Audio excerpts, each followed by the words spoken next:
It's a quiet night, at least on the outside. Inside your mind, it's a little louder. Not frantic, just full. Thoughts moving like waves. Memories, emotions, old conversations that resurface when everything else goes still. Maybe you're lying in bed, wondering if you said too much or not enough. Maybe you're remembering someone you once loved, or someone you never had the chance to. Maybe you're just hoping to feel seen, even now, especially now. Whatever you're holding tonight, it belongs here. You belong here. This is a place for soft stories. Stories that don't rush. Stories that whisper instead of shout. So let's go back, not just to kings and wars and ancient ruins, but to love, to the quiet kind, the complicated kind, the kind that didn't always fit inside the rules. Let's talk about same-sex love in ancient cultures and how it wasn't always erased. In some places, it was celebrated. In others, just accepted. And in many, it simply was. You open your eyes. You're standing beneath a darkening sky in ancient Greece. The air is warm, filled with the scent of pine and distant sea. Around you, people are gathering not for battle, not for politics, but for poetry.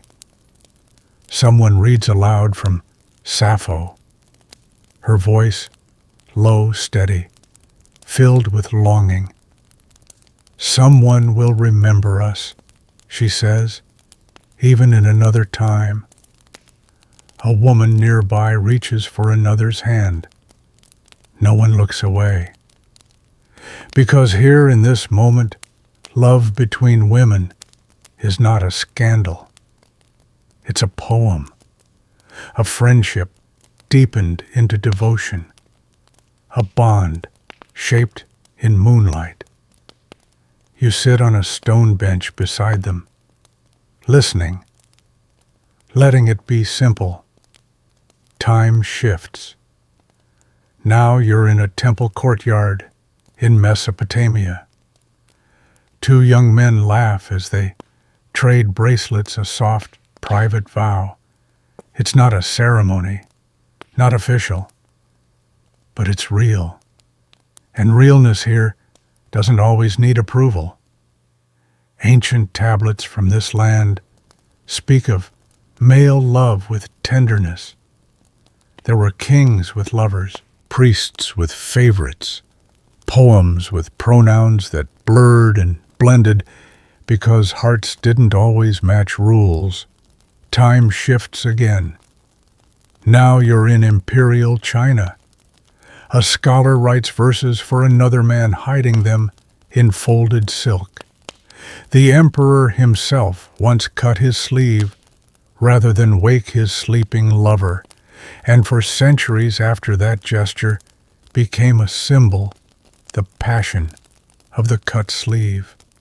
And no one whispered behind closed doors, because for a time that love was not shame, it was story.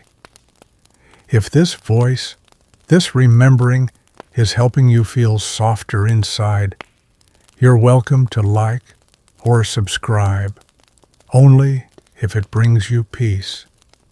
No pressure, just presence. So, where are you tonight, curled beneath a blanket phone, glowing gently in your hand, sitting in the dark, wondering if anyone in history ever felt exactly like you do now? They did.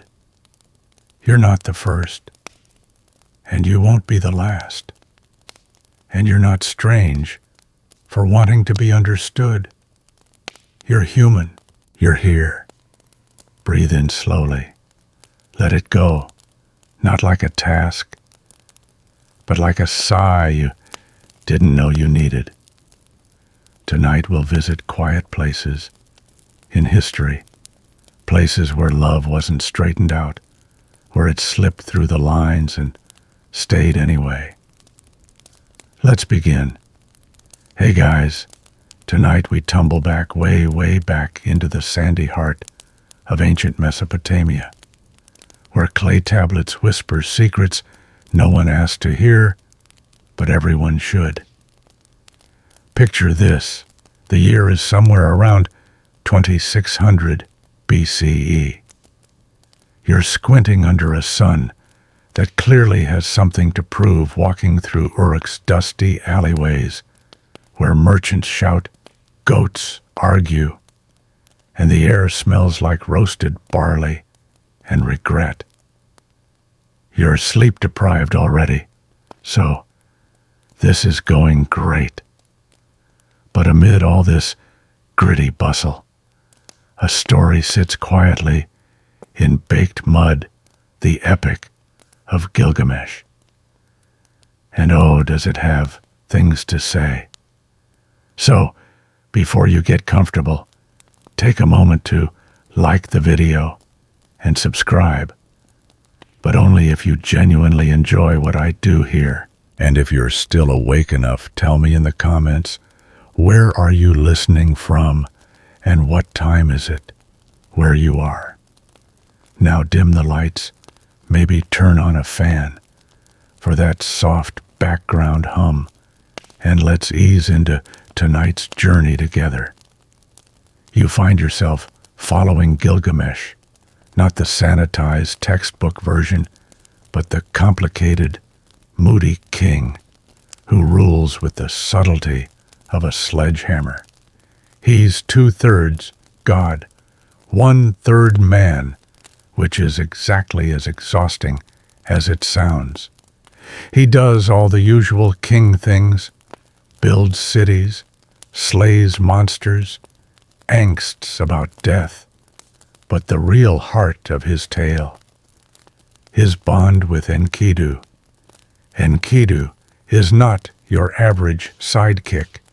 He starts as a wild man, literally raised by animals, until a woman teaches him how to eat bread, wear pants, and think about mortality, as one does.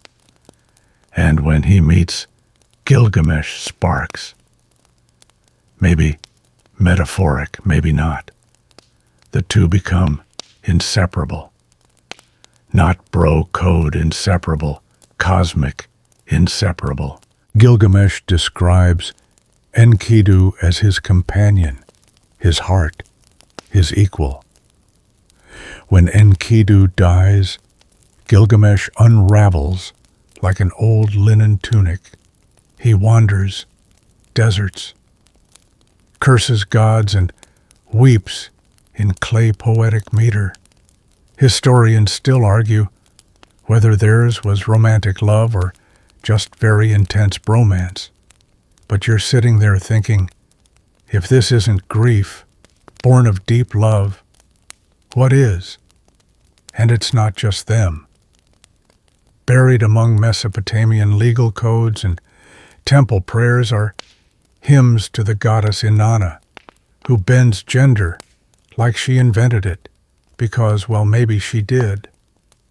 Inanna's cult includes gala priests, often men who adopt feminine dress roles and rituals.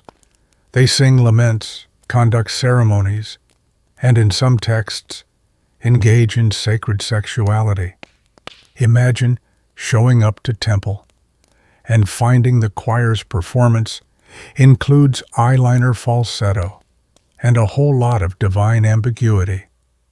And then there's the world's oldest known love poem. It doesn't come stamped with a glitter heart sticker, but it was carved into cuneiform, and according to some interpretations, features erotic longing from one man to another.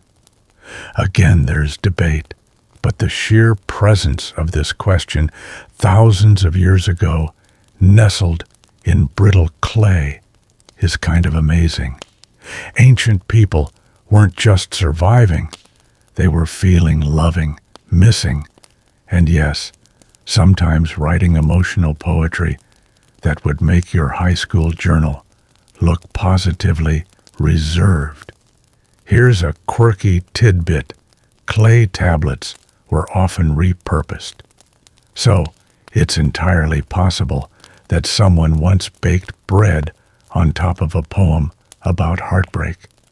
There's poetry in that, too romantic despair and Peta forever fused.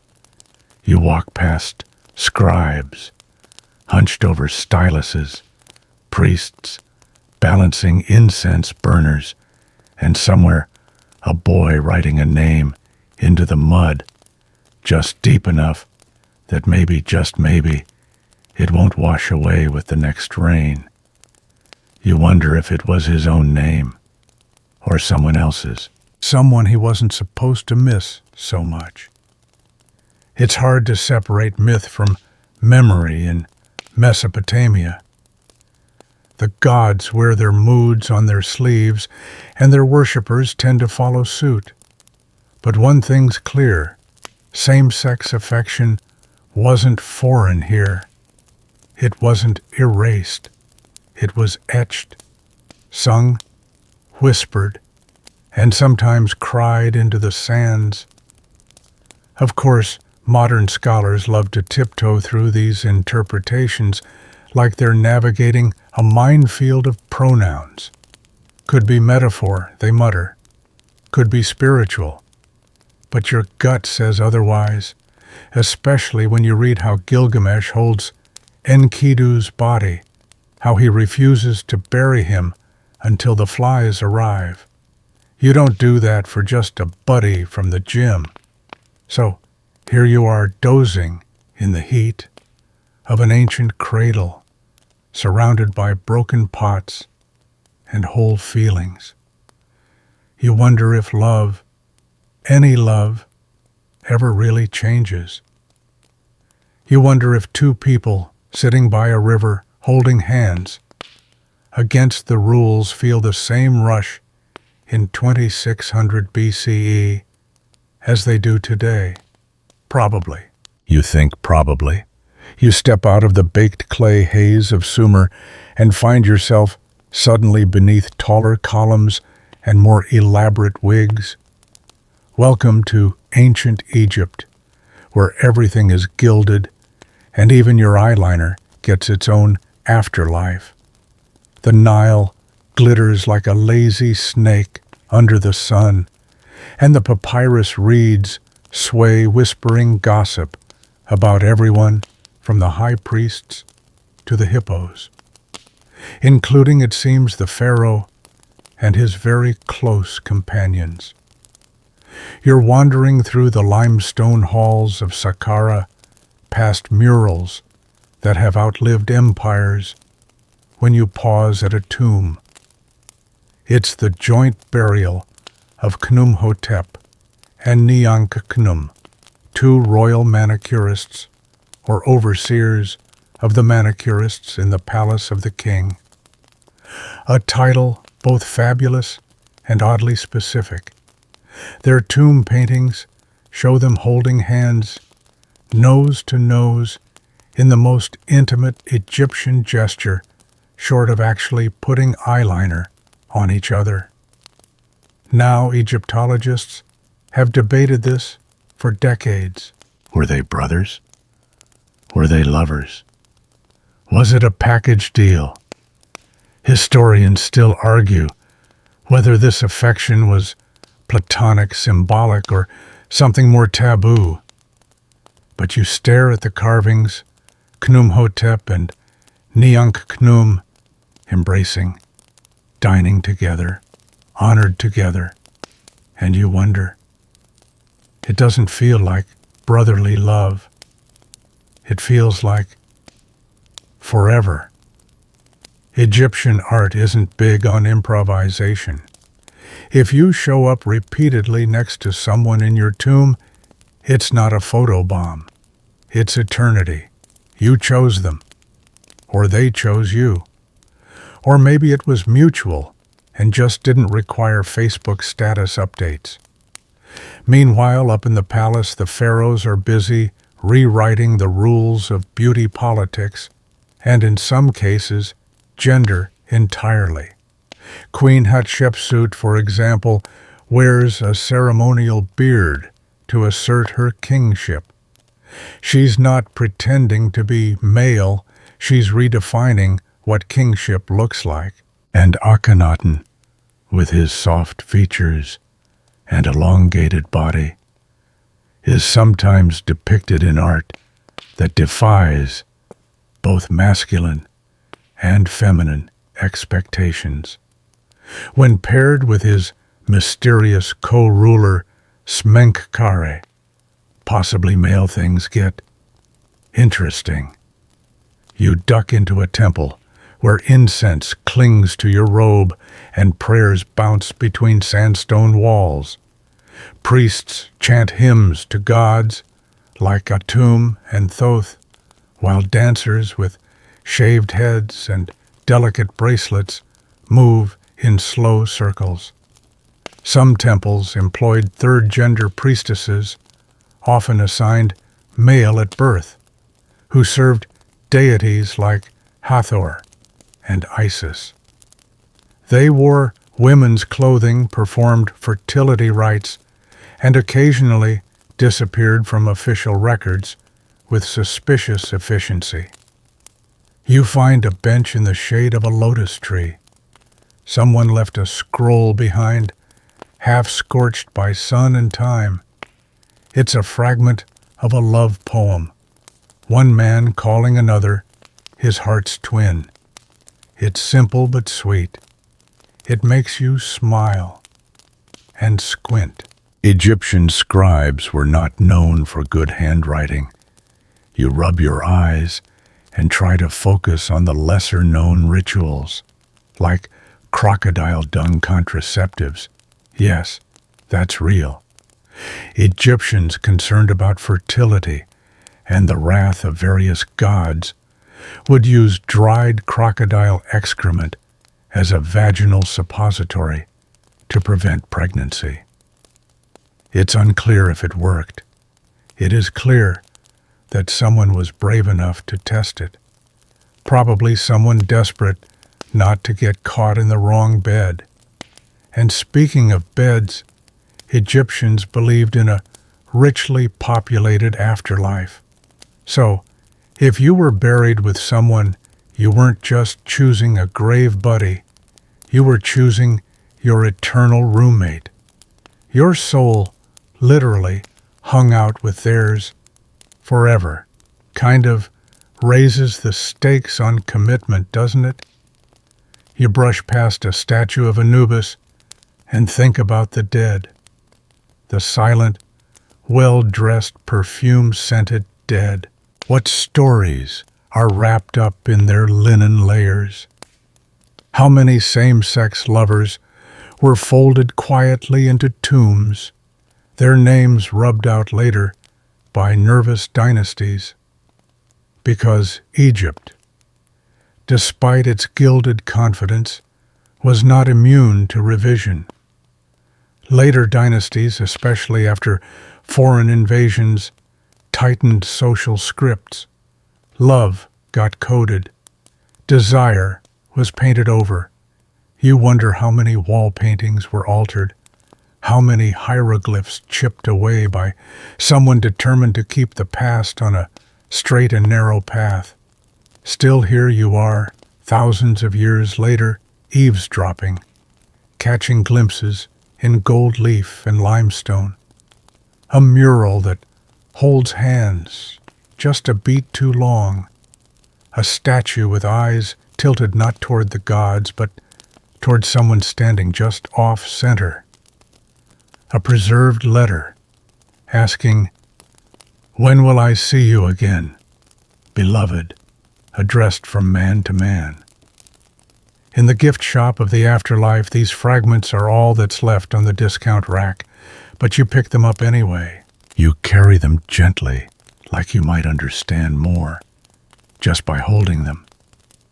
And that's the quiet power of ancient Egypt. It teaches you that love was not always about gender. Sometimes it was about eternity. Sometimes it was about who you wanted standing next to you when your soul's heart was weighed against a feather. And sometimes, just sometimes, it was about who could do your nails perfectly while keeping your secrets. You float from Egypt's sandstone tombs into a world where marble gleams and sandals slap against polished stone. Welcome to ancient Greece. Here, everything is an ode. Everything is a debate. And yes, even the love lives of philosophers are insufferably complicated. The air tastes like olives and unresolved tension. You wander through the agora and find that everyone has an opinion not just about politics and poetry, but about whom it's perfectly appropriate to fall in love with, and why. In Greece, same-sex love isn't hidden in shadows or tiptoed around. It's right out in the open, part of the social script, carved onto pottery, etched into poetry, debated at drinking parties. You're reclining on a cushion at a symposium now, surrounded by slightly tipsy men, quoting Homer between sips of wine. One nudges you and starts reciting from memory the friendship of one soul for another. Sounds romantic. It often was. But let's back up. The Greeks didn't have neat modern categories like gay or straight. Their world of love and desire operated along different axes of age, role, virtue, and public propriety. A common and culturally accepted relationship was between an older man, the Pederasty, and a younger boy, the eromenos, usually a teen, just coming into adulthood. Historians still argue whether these bonds were always erotic or sometimes merely educational, or possibly both with a splash of awkward eye contact. Now you raise an eyebrow because that sounds iffy, and you're not wrong. The context matters. These relationships were framed within mentorship, meant to guide the younger boy into adult citizenship and military service. Still, there's no denying the romantic and poetic framing, especially when you stumble across vase paintings of tender embraces, or find Sappho's contemporaries writing longing verses from older men to younger boys that make your heart ache, or your ethics tingle uncomfortably. But the Greeks also had a thing for abstraction. They elevated same-sex desire, especially between men, into a kind of noble ideal. Think Plato's Symposium, where a whole dinner party turns into a TED Talk about love. Socrates, surrounded by very opinionated philosophers, argues that physical desire is just the beginning, that true love leads the soul upward toward beauty and truth. You're nodding along sleepily until someone spills diluted wine on your sandals. Still, it's not all high-minded speeches. The Greeks also wrote plays full of raunchy jokes, and the line between affection and satire was thinner than a chiton. You overhear Aristophanes quip something about men being split halves of a whole searching endlessly for one another, and for a moment it's charming. Then he makes a joke about flatulence and ruins the mood. But let's not forget the women.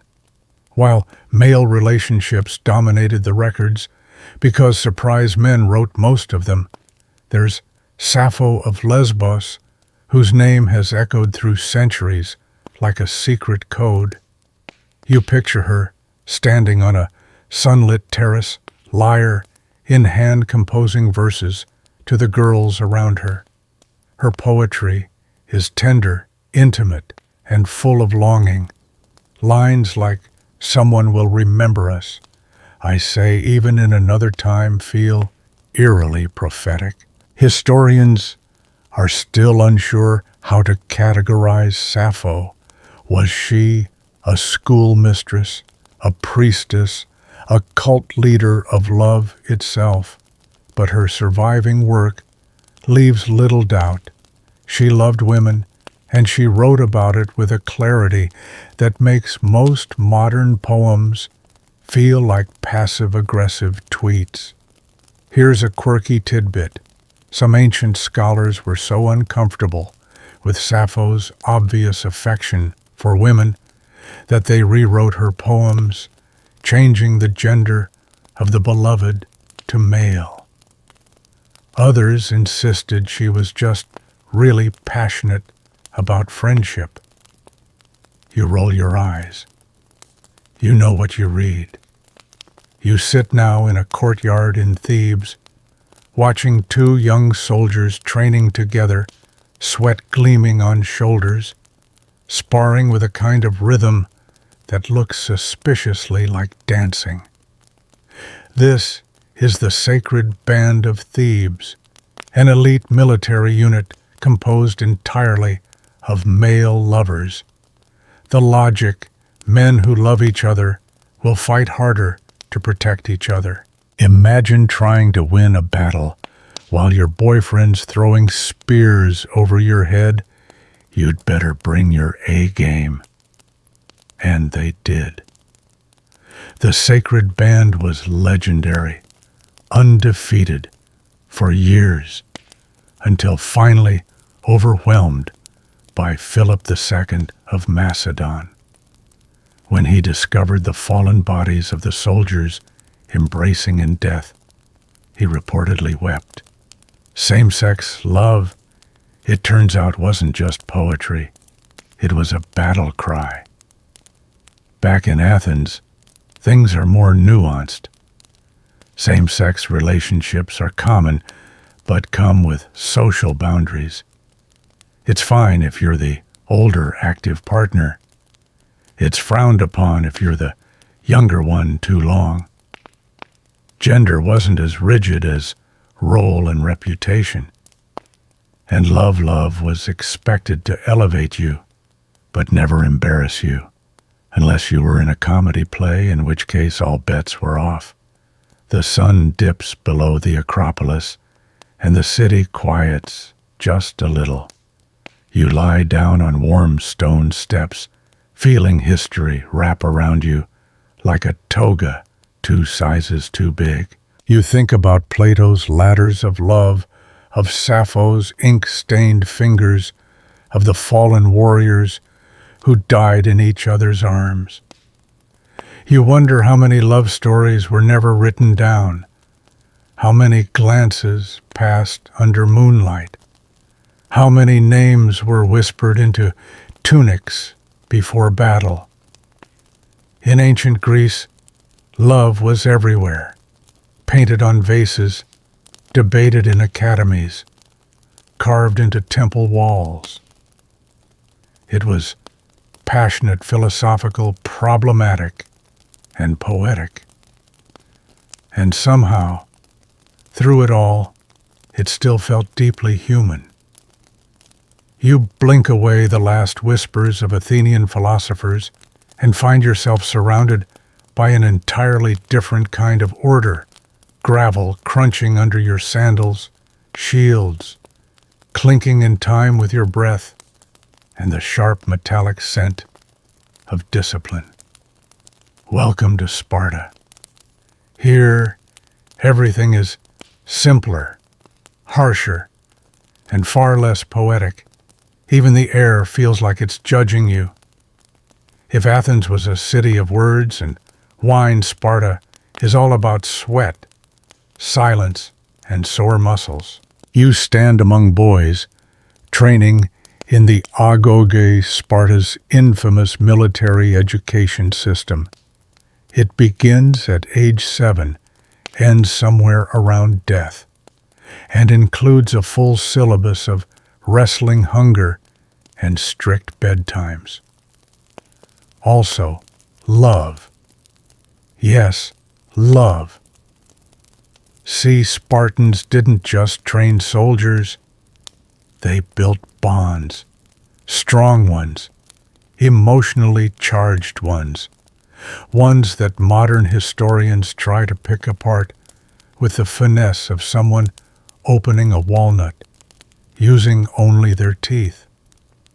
Because while Sparta doesn't give you a Sappho or a Plato, it gives you a system one, where older warriors, the inspirers, were paired with younger boys, the hearers, in relationships that were both educational and at least sometimes romantic.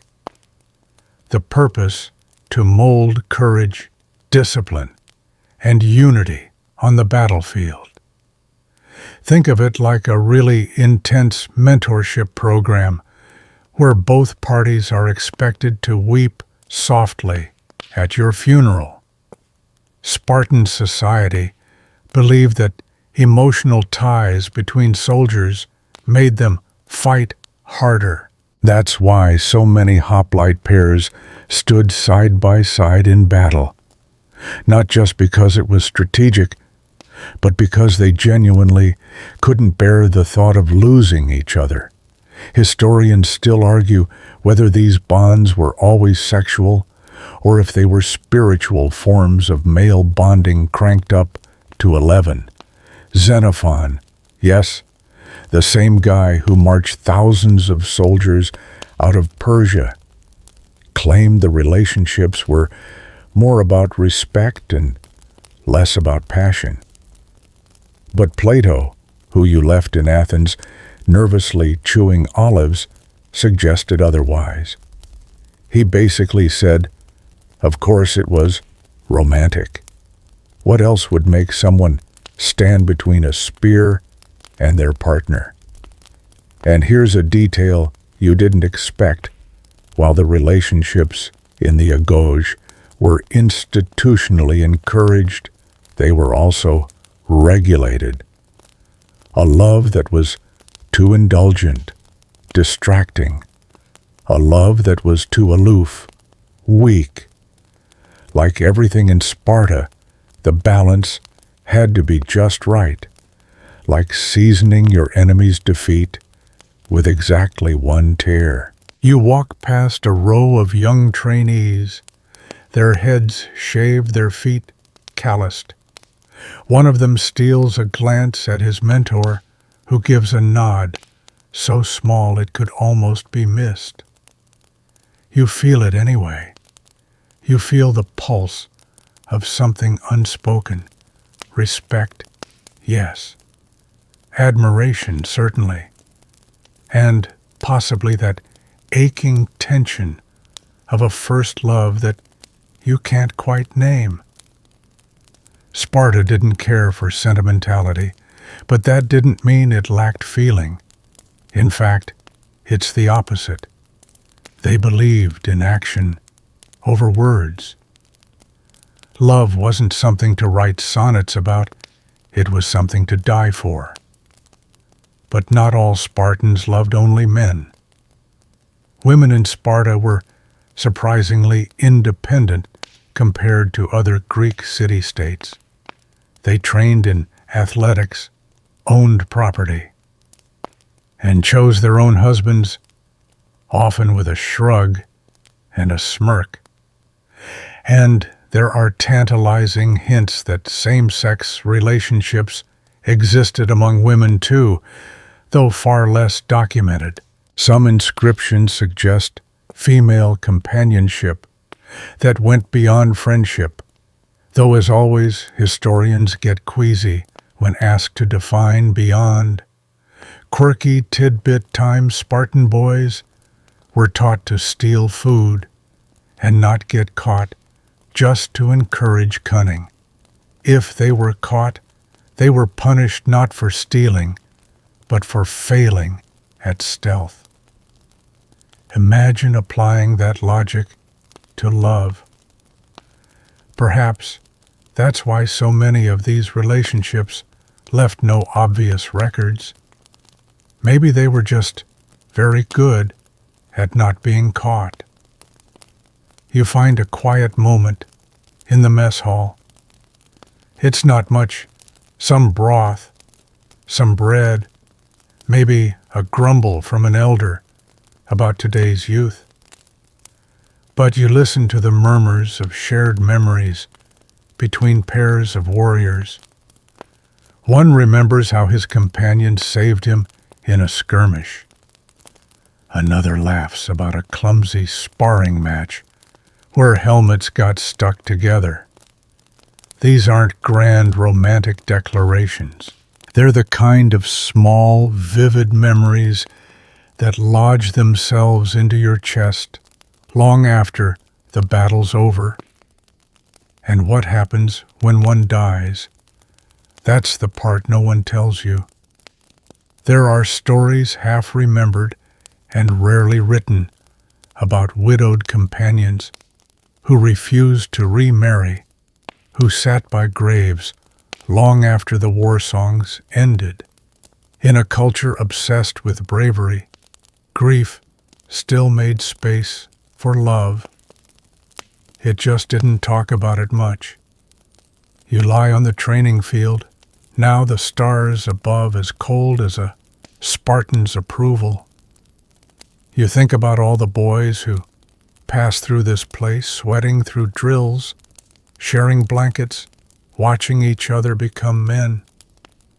How many of them fell in love quietly, fiercely, without a name for it?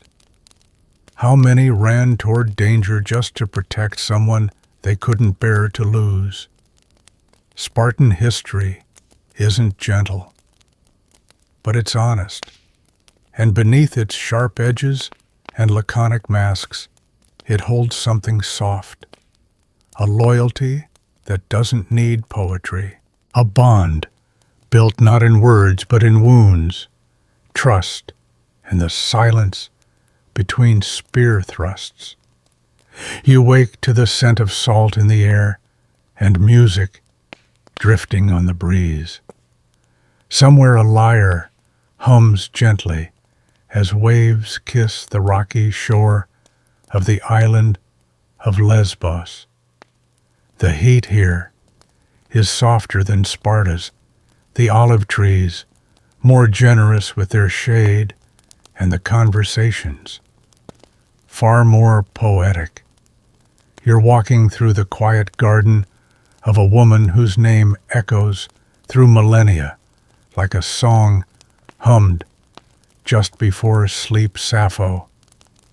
You don't meet her, not exactly. She lived over 2,500 years ago, but you feel her presence in every rustling fig leaf and every fragment of verse scratched into ancient papyrus. If you're lucky, you catch a line or two that wasn't devoured by time or flames. Sappho's poetry doesn't shout. It sighs. It speaks of soft limbs and trembling hands, of the way one girl's smile can destroy your ability to stand. Her world is deeply personal, her voice unmistakably her own. Her verses are directed toward other women, and though historians still argue whether these relationships were romantic, erotic, ritualistic, or symbolic, you can't read her without feeling something curl quietly in your chest. One fragment goes, "You came and I was crazy for you, and you cooled my mind that burned with longing." Another simply names a woman and adds, "You set my heart on fire." Of course, later scholars uncomfortable with this overt tenderness did their best to reinterpret her. Some claimed she was just being friendly. Others tried to scrub her of all sexuality, insisting she ran a finishing school for girls. The 19th century was particularly creative, imagining Sappho as a lovesick woman who flung herself off a cliff over a man, as if straightening her was the only way to save her. But you walk the stone paths of Lesbos now, and the truth feels simpler. Sappho loved women, deeply, boldly, sometimes desperately, and she wrote about it with a clarity that would have sent Spartan generals into silent retreat. What's remarkable is not just her affection, it's how she treats it. Not as scandal, but as celebration.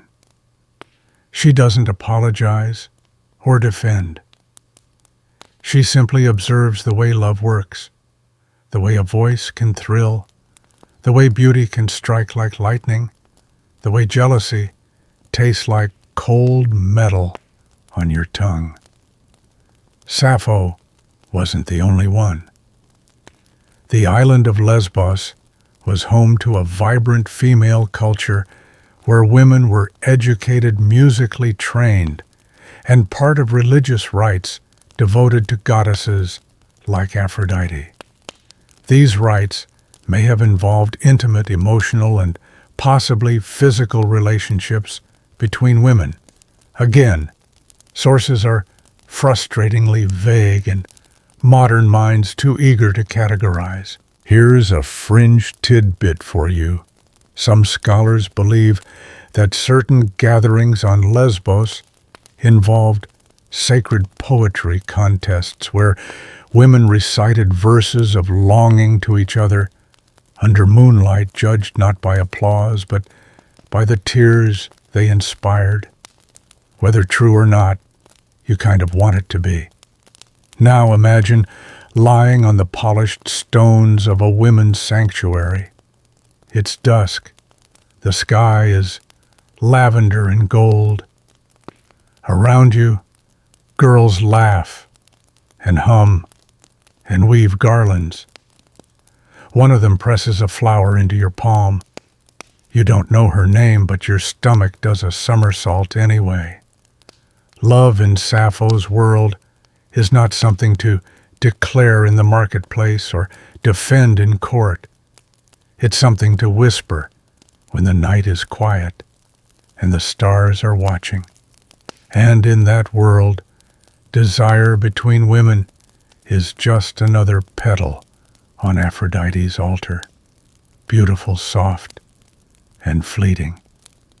But Lesbos wasn't immune to outside judgment. Over time, as the Greek world changed, the freedom women had here began to shrink. With the rise of Rome, female desire became something to mock police or erase. By the time Sappho's verses reached medieval monks, they were copied with hesitation or not at all. Some were burned, some just vanished. Historians still argue about how to interpret what remains.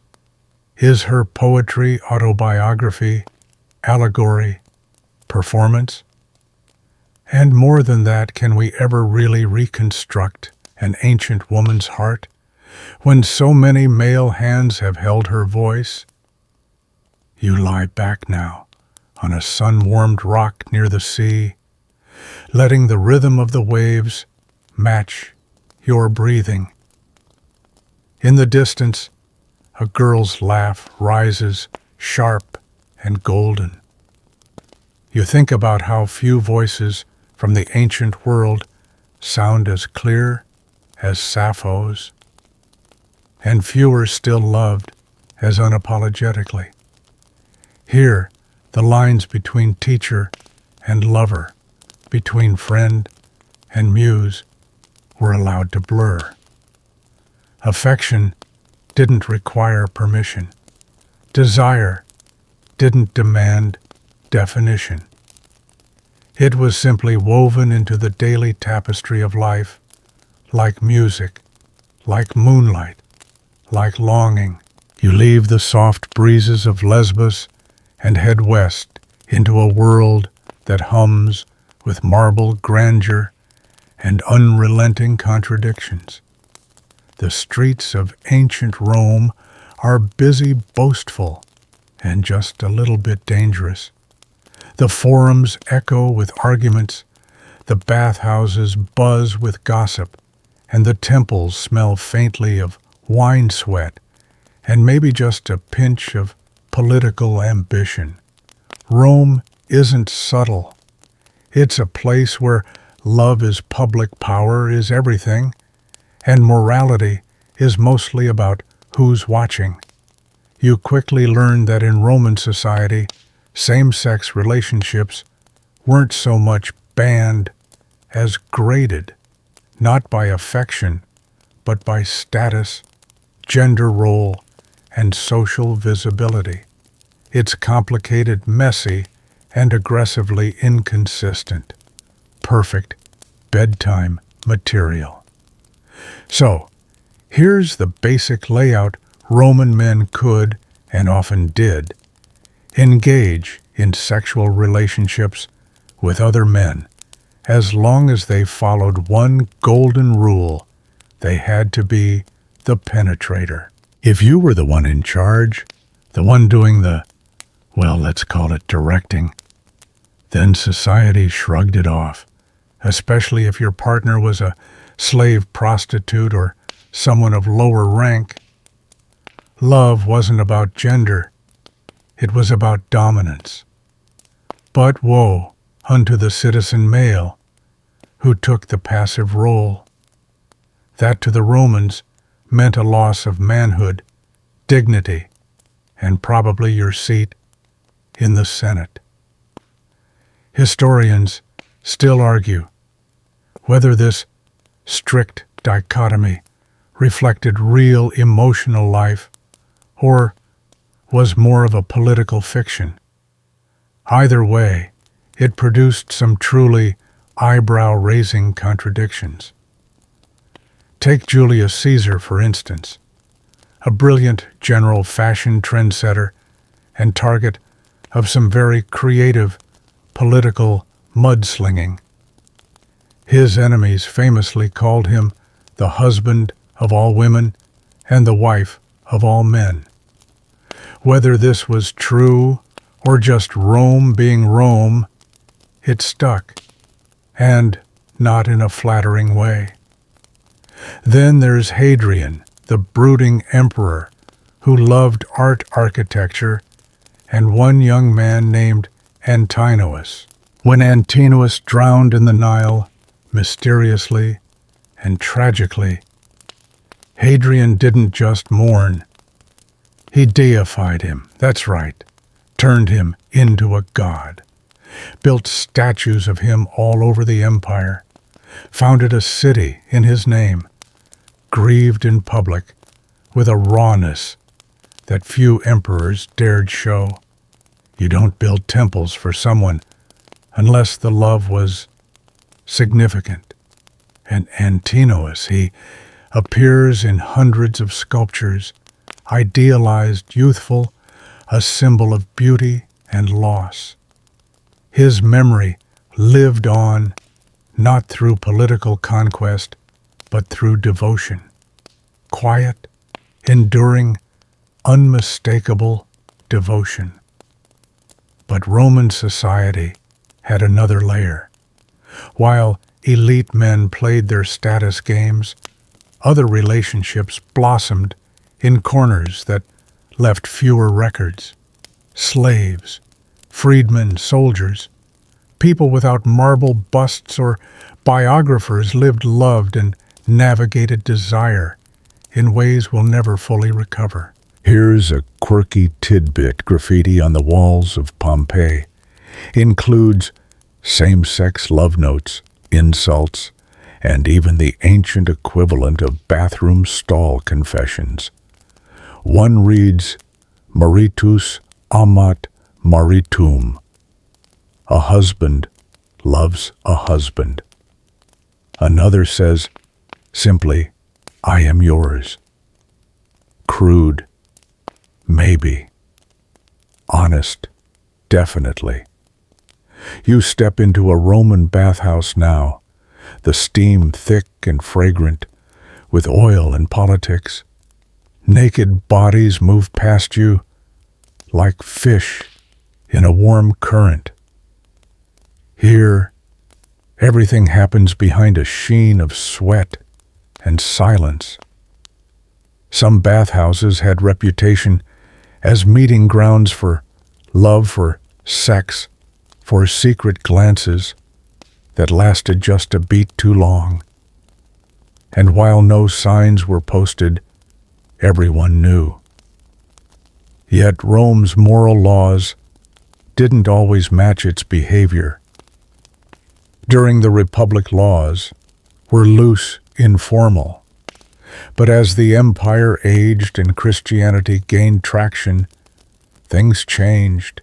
Emperors like Constantius and Theodosius began criminalizing same-sex relations, specifically male-to-male acts, often with the excuse of public decency or divine will.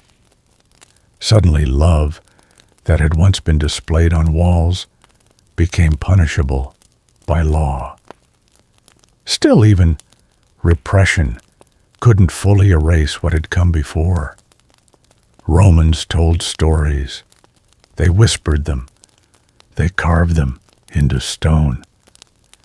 And like vines in a neglected courtyard, same-sex love kept growing in the gaps. You sit now in the shadow of a column, one hand trailing along the cool marble. You think about Hadrian's grief, about the boyish laughter once echoed in bathhouses, about the shame layered atop desire like too many togas on a hot day. You wonder what it meant to love in a world that measured everything in power. Rome's morality was as fluid as its aqueducts, always adapting, always bending, just not always in your favor. Still, love found a way, through law, through loss, through longing.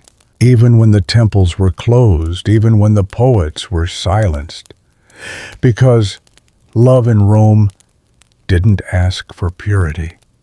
It asked for loyalty, for memory, and sometimes just enough marble to hold on to someone forever. The marble columns fade and the heavy Roman heat lifts as you find yourself moving eastward into a land rich with incense, swirling silks, and gods who wear their identities like layered garments. Welcome to ancient India, where gender doesn't always come in pairs, and love has far more than two names. You're standing in the courtyard of a temple, its stone steps warm beneath your feet. The air smells of sandalwood and roasted rice, and somewhere in the distance, someone is chanting. You can't tell if it's a prayer or a poem. It might be both. In this world, divine and human desire blur together so seamlessly that sometimes it's hard to know which is which. Ancient Indian texts don't tiptoe around the idea of same-sex love.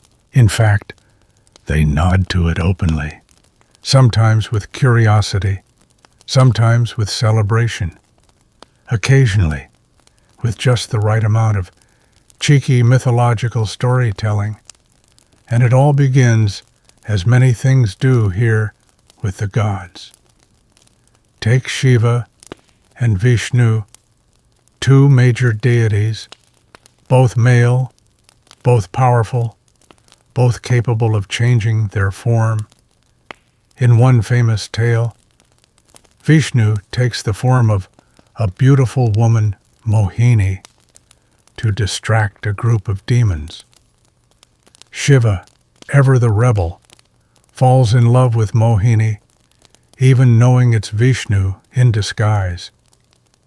Their union produces a child, and yes, scholars still argue whether this myth is meant to express gender fluidity, divine trickery, or simply the joy of a very flexible pantheon. But it doesn't stop there. Indian mythology is full of stories that resist tidy binaries.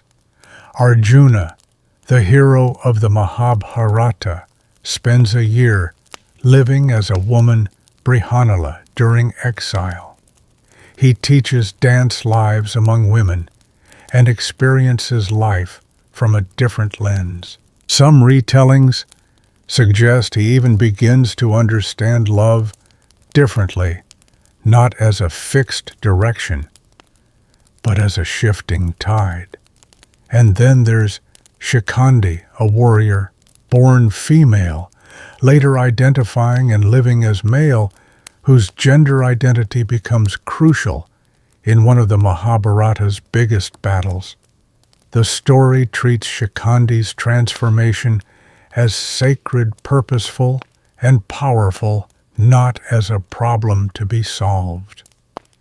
You walk past a market now where vendors shout and fabrics flash like fish scales.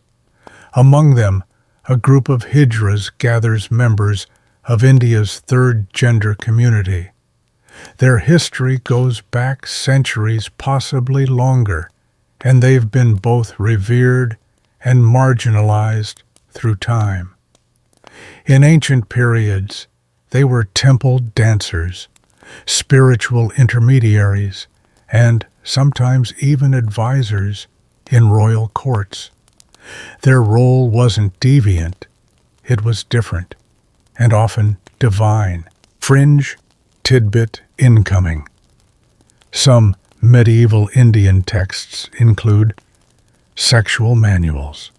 Yes, including the famous Kama Sutra that discuss same-sex relations without scandal or shame. In fact, one chapter outlines practices between men, acknowledging them as part of the human experience. The Kama Sutra's primary concern isn't gender, it's technique and pleasure, very on brand. And yet, history is rarely a smooth ride. Over centuries, especially under British colonial rule, these fluid understandings of gender and love began to harden. What had once been spiritual became criminal. Laws imported from England, like Section 377, condemned same-sex acts as unnatural, reshaping Indian society's relationship with its own past. You can still feel the tension in the air, as if a song was paused midway through, and the room never recovered. Historians still debate whether ancient Indian society truly accepted same-sex relationships or simply tolerated them within mythological and sacred boundaries. But the presence is undeniable. From temple carvings to religious hymns to the everyday lives of Hijra communities, love and identity didn't need permission to exist. They simply did. You enter a temple hall, cool and echoing. Carved on the walls are lovers, some male, some female, some neither. They hold each other with a tenderness that makes time slow down. Some figures are dancing, others embracing, a few just resting their foreheads together like they've been doing so for centuries. You sit in a corner, and watch the light move across the stone floor, you think of all the people, past and present, who found space here between definitions, who loved not despite who they were, but because of it, who saw the gods not as distant rules but as reflections. Because in ancient India, love wasn't always a straight line. It was a circle, a dance, a flame that changed shape with every breath. And as you drift toward sleep, the last thing you hear is laughter, soft, shared, belonging to no one and everyone all at once. You step softly away from temple chants and jasmine-scented dusk into the gentle hush of a far-off court where robes rustle like silk clouds, and even the whispers are laced with poetry. Welcome to ancient China, specifically the Han Dynasty, where same-sex love isn't punished or even hidden. It's discussed, documented, immortalized in idioms. You're standing now in the quiet inner chambers of an imperial palace somewhere around 100 BCE. The courtyards are peaceful, guarded by stone lions, with just a hint of judgment in their eyes. Cherry blossoms flutter down, completely ignoring your need for sleep. And somewhere behind a screen, the emperor lounges, not alone. The story that lingers longest in these halls is that of Emperor Ai and his lover Dongxian. Ai was a ruler in his early 20s, and Dongxian was a handsome court official, just a few years younger. The two were inseparable, not just in private, but in public too. Dong's rise through the court was meteoric. Appointments, titles, lavish gifts.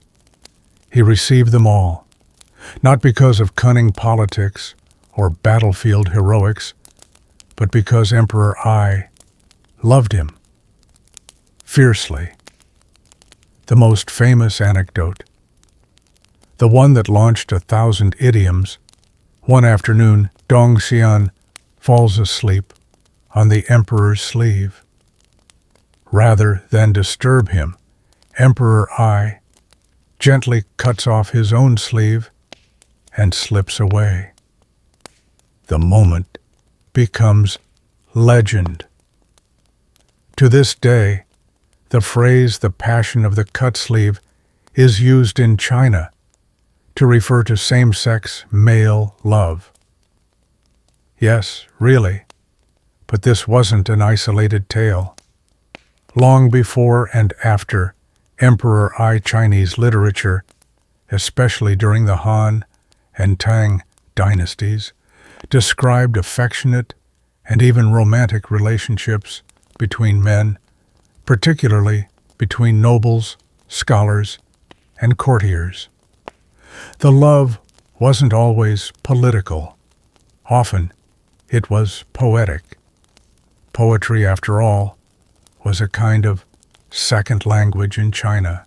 In the same way Rome used marble, China used metaphor. A man might write, "Your steps echo like falling rain in my courtyard."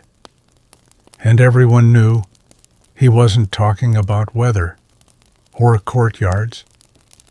Historians still argue whether these relationships were always physical or romantic in the modern sense.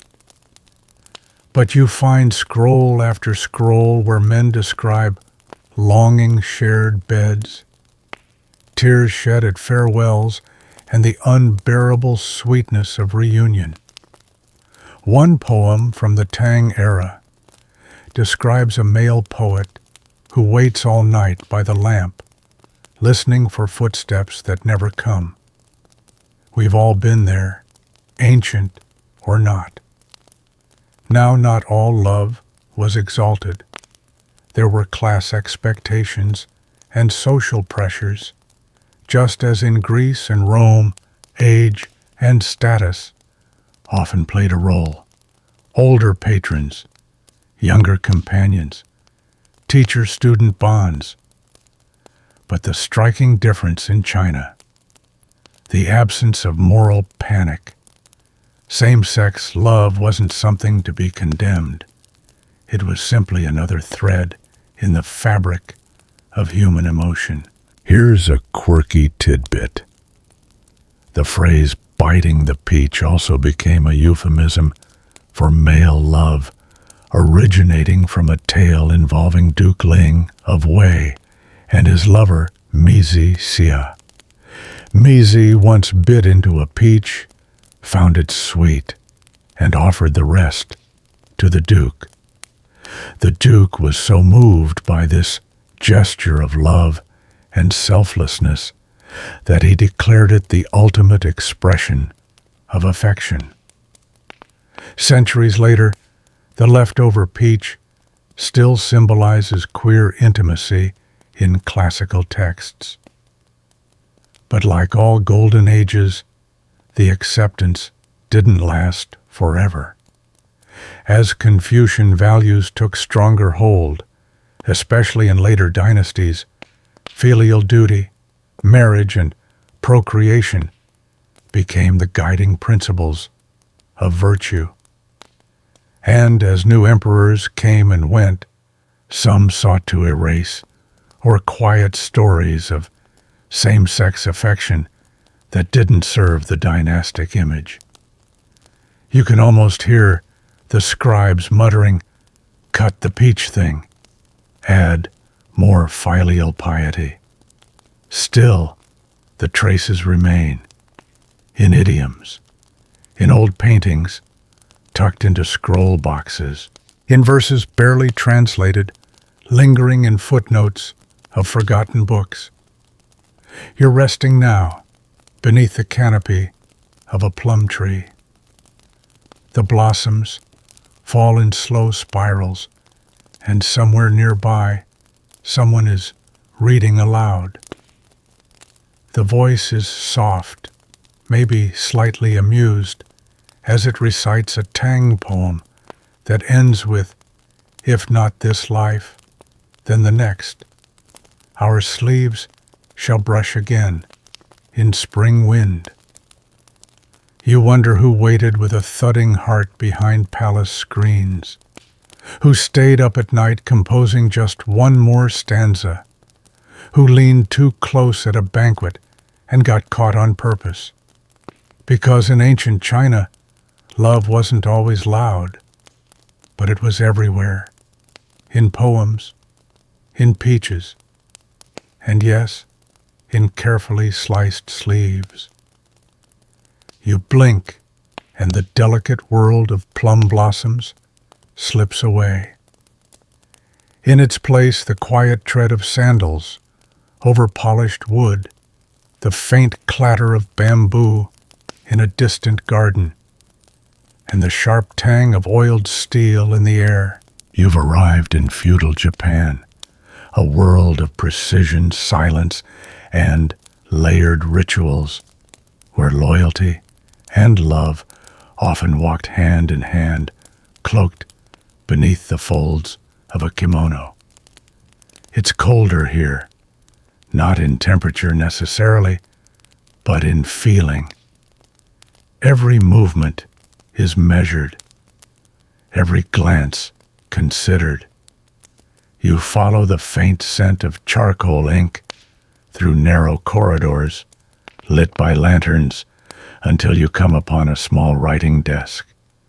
A samurai kneels there, calligraphy brush in hand.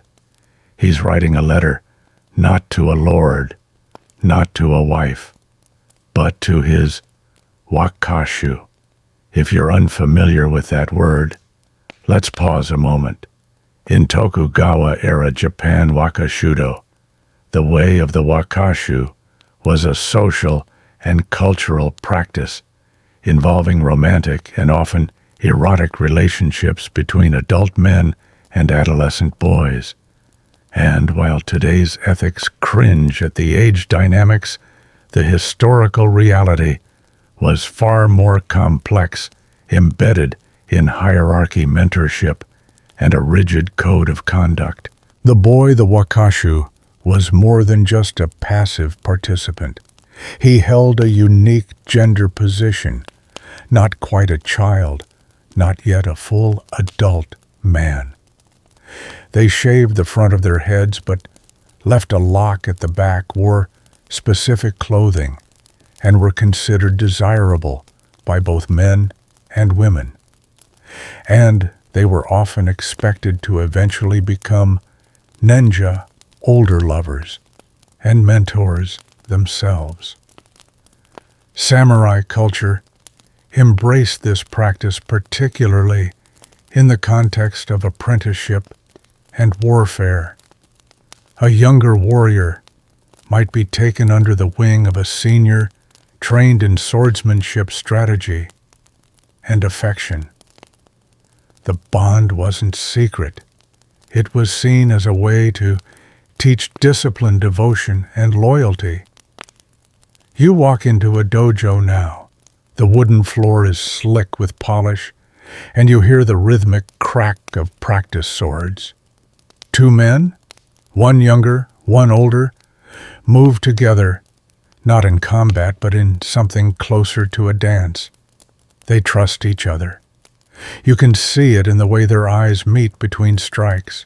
And later in the garden, they sit side by side in silence, their swords beside them, steam rising from 2 cups of tea. There's no kissing, no declarations, but everything is said. Historians still debate how widespread Wakashudo really was, and whether it reflected deep emotional bonds or a societal structure designed to maintain masculine hierarchy. Was it genuine affection, role-playing, conditioning, or all of the above? It's worth noting that Japanese literature of the time was surprisingly candid. Love stories between samurai and their companions appear in novels, poems, even kabuki plays. These weren't cautionary tales, they were often heroic. Some described lovers dying for each other in battle. Others ended with quiet retirements and letters exchanged over great distances. Here's a quirky tidbit. In one samurai handbook, Hagakure, the author spends several pages outlining the beauty and honor of same-sex love among warriors. But then, as if catching himself, he insists it only works if the younger partner is attractive, intelligent, and not too chatty. Ancient standards. Yet even with its relative normalization, not everyone participated. And as Japan modernized, especially during the Meiji Restoration, the official narrative changed. Western ideals, brought by colonial influence, began reshaping national identity, and with them came imported taboos.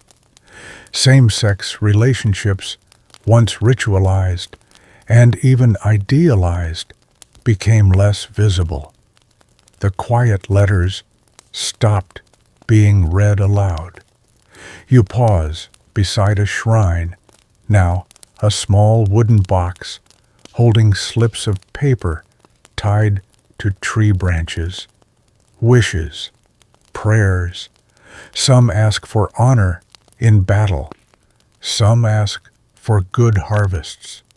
One, written in small, careful brush strokes, reads, "Let him return safely, and remember me when the plum trees bloom."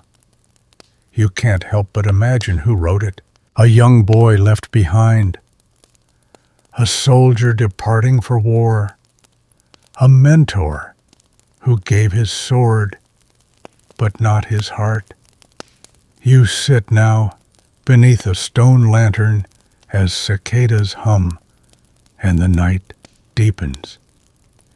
You think about the bonds forged not just in blood, but in trust, in shared silences, in carefully folded letters left behind.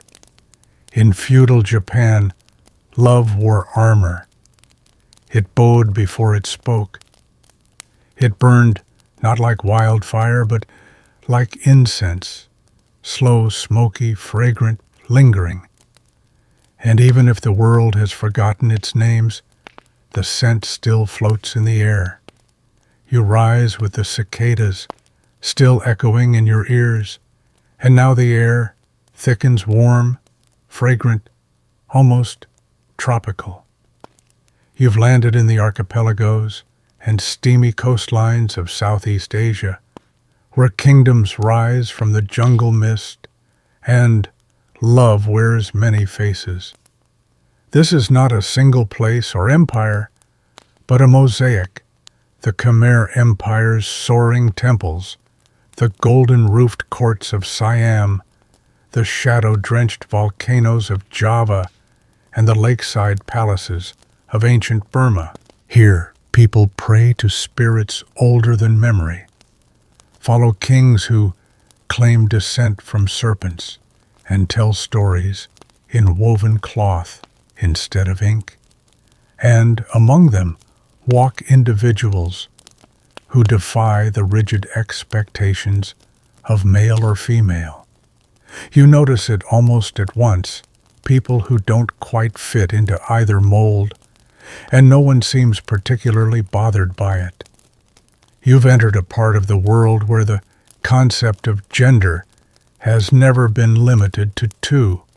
In fact, some societies across Southeast Asia have long recognized a spectrum of identities, and with them, a spectrum of loves. In pre-colonial Thailand, for instance, Kathoi were not merely tolerated. They were part of the fabric of society. These were individuals assigned male at birth, who lived as women or in feminine roles, performers, healers, spirit mediums. Same-sex relationships, particularly between Kathoi and men, were common, if not always publicly discussed. No scarlet letters, just life. You wander through the royal courts of Ayutthaya, where records show that kings kept not only wives and concubines, but male lovers too, sometimes given titles, lands, and their own quarters. The same appears in the traditions of the Bugis people in Sulawesi, Indonesia, who recognize not two, not three, but 5 genders, including Kalalai, Kalabai, and Bisu, the latter being gender-transcendent shamans revered as intermediaries between human and divine. Historians still argue whether these diverse gender categories were widely accepted or reserved for special ceremonial roles, but the evidence remains temple carvings, oral epics, colonial complaints. The colonial complaints are especially vivid. Europeans arriving in the region often wrote home in dismay about the unmanly men and boyish girls they encountered. You imagine them sweating through their waistcoats, clutching their Bibles, while locals just carried on being themselves. In Cambodia, under the towering faces of Angkor Wat, inscriptions mention palace servants and officials whose roles and descriptions suggest fluid gender presentation. The same with Vietnam, where Chinese Confucian influence eventually complicated matters, but folk traditions, especially in rural areas, continued to leave space for same-sex bonds. You can almost see two farmers resting under a tree, fingers brushing, unremarkable to everyone except the historian, squinting at a centuries-old love song. Here's a quirky tidbit in Bali traditional shadow puppet plays wayang kulit sometimes include cross-dressing or same-sex flirtation as comedic relief. But even in jest, those moments reflect a culture aware of complexity and comfortable enough to laugh with it, not just at it. You find yourself now in a marketplace, the scent of lemongrass and charcoal grilled fish hanging thick in the air. A person selling woven bracelets greets you with a voice that glides between tones, their clothing a blend of masculine cut and feminine drape. No one stares. No one whispers. In this world, presentation is personal, and affection is everyone's business and no one's. And it wasn't all romance or myth. In many Southeast Asian cultures, spiritual practices honored same-gender unions. In pre-Islamic Java, for instance, temple rituals sometimes involved pairs of same-sex devotees, symbolizing unity, balance, and fertility, not sin or scandal. The idea that two men or two women couldn't generate harmony simply didn't exist in many local cosmologies. Then, of course, came the empires from outside. Colonialism swept through this region like a storm. With it came Western legal codes, Victorian morality, and imported shame. What had once been accepted or ritualized suddenly became criminalized. British imposed laws in Malaysia. Singapore and Myanmar made same-sex intimacy illegal, even though local traditions had long coexisted with it. Dutch rule in Indonesia layered its own restrictions, and French colonial rule in Vietnam and Cambodia repressed non-binary gender expression in favor of neatly gendered citizen subjects. You sit now on the worn steps of a ruined temple in Laos vines, creeping up old stone carvings. You think about all the quiet loves that once blossomed here, the boys who ran hand in hand through jungle paths, the girls who shared anklets and secrets, the ones who defied dress codes, not out of rebellion, but out of joy. You wonder how many of them had to fall silent. But you also see how, even today, those stories persist. In whispered tales, in festival dances, in the smiles exchanged between flower vendors who don't quite fit the binary. Southeast Asia never needed permission for fluidity. It just needed space. And even when that space was stolen, something remained. Because here, love never had to explain itself. It just had to arrive quietly, like rain, before monsoon warm, inevitable, and already understood. You awaken in a breeze that smells of cedar smoke and sweetgrass. The air is thinner, now cooler, sharper, tinged with the scent of pine and the open sky. You're not in a palace or a stone temple. You're standing on land older than empires, where rivers speak and mountains remember. This is Turtle Island, North America, before colonization, where more than 500 native nations live, love, and shape their worlds without the need for imported rules about who's allowed to hold hands. You walk through a village ringed by trees and soft drum beats. Elders sit near fires, telling stories with more pauses than punctuation. Children chase each other between hides stretched for drying. And in this place, no one blinks when someone introduces themselves as a two-spirit person. That term, two-spirit, is modern in phrasing, but ancient in essence. It was adopted in 1990 by indigenous people looking to replace colonial words like berdache, a term loaded with misunderstanding and condescension. But the identity itself, it's been around for centuries, maybe longer. In many native nations, two-spirit people occupy a space both between and beyond male and female. They might perform roles traditionally associated with men or women, or neither.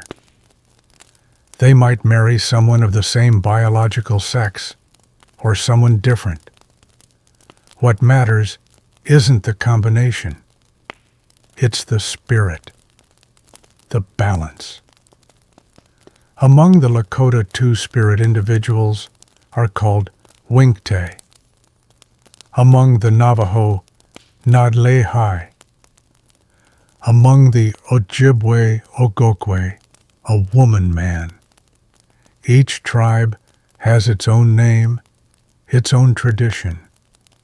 And in many of them, two-spirit people were seen as healers, dreamers, bridge walkers, not outcasts, assets. Historians still argue whether every two-spirit person had romantic relationships or whether some were purely spiritual roles. The truth is, it varied, because indigenous cultures are not a monolith, and neither is love. You sit now near a small gathering, watching a person who was assigned male at birth, dressed in beautifully beaded women's clothing, lead a dance with absolute grace. Everyone follows, everyone smiles. There is no mockery, no resistance. This person isn't tolerated. They are central. In many nations, two-spirit people took on essential social roles. They were matchmakers, peacekeepers, story carriers. Some were midwives. Some were warriors. One well-known figure is Wewa, a Zuni two-spirit person from the 1800s, who was respected as a spiritual leader and even met U.S. President Grover Cleveland. Wewa, dressed in women's clothing, performed women's tasks, but was also known for their intellect and skill in diplomacy. You follow a trail now to a quieter place, a clearing. Two small mounds of stones mark the grave of a pair of lovers. No headstones, just offerings, feathers, smooth pebbles, scraps of dyed fabric. The oral tradition here remembers them as two women who built their lodge away from the village. They hunted, they planted, they grew old together. The tribe didn't exile them, it left them be. Quirky tidbit. In some creation stories, gender was not the starting point. In one Mojave tale, the first people tried on different roles, different ways of being, before deciding what fit. It wasn't shameful to shift. It was expected. But as you might guess, this world didn't remain untouched. When European settlers arrived, they brought with them not just muskets and metal, but missionary mandates. They called two-spirit people sinners, perverts, sorcerers, forced them into gendered clothing, punished them for performing traditional roles, sent children to boarding schools to correct them. Much of that erasure was deliberate. Generations grew up without words to describe themselves, or worse, taught that their ancestors' words were evil. The pain of that silence still lingers like smoke on old cedar. And yet, two-spirit people persisted. You sit now at a modern powwow.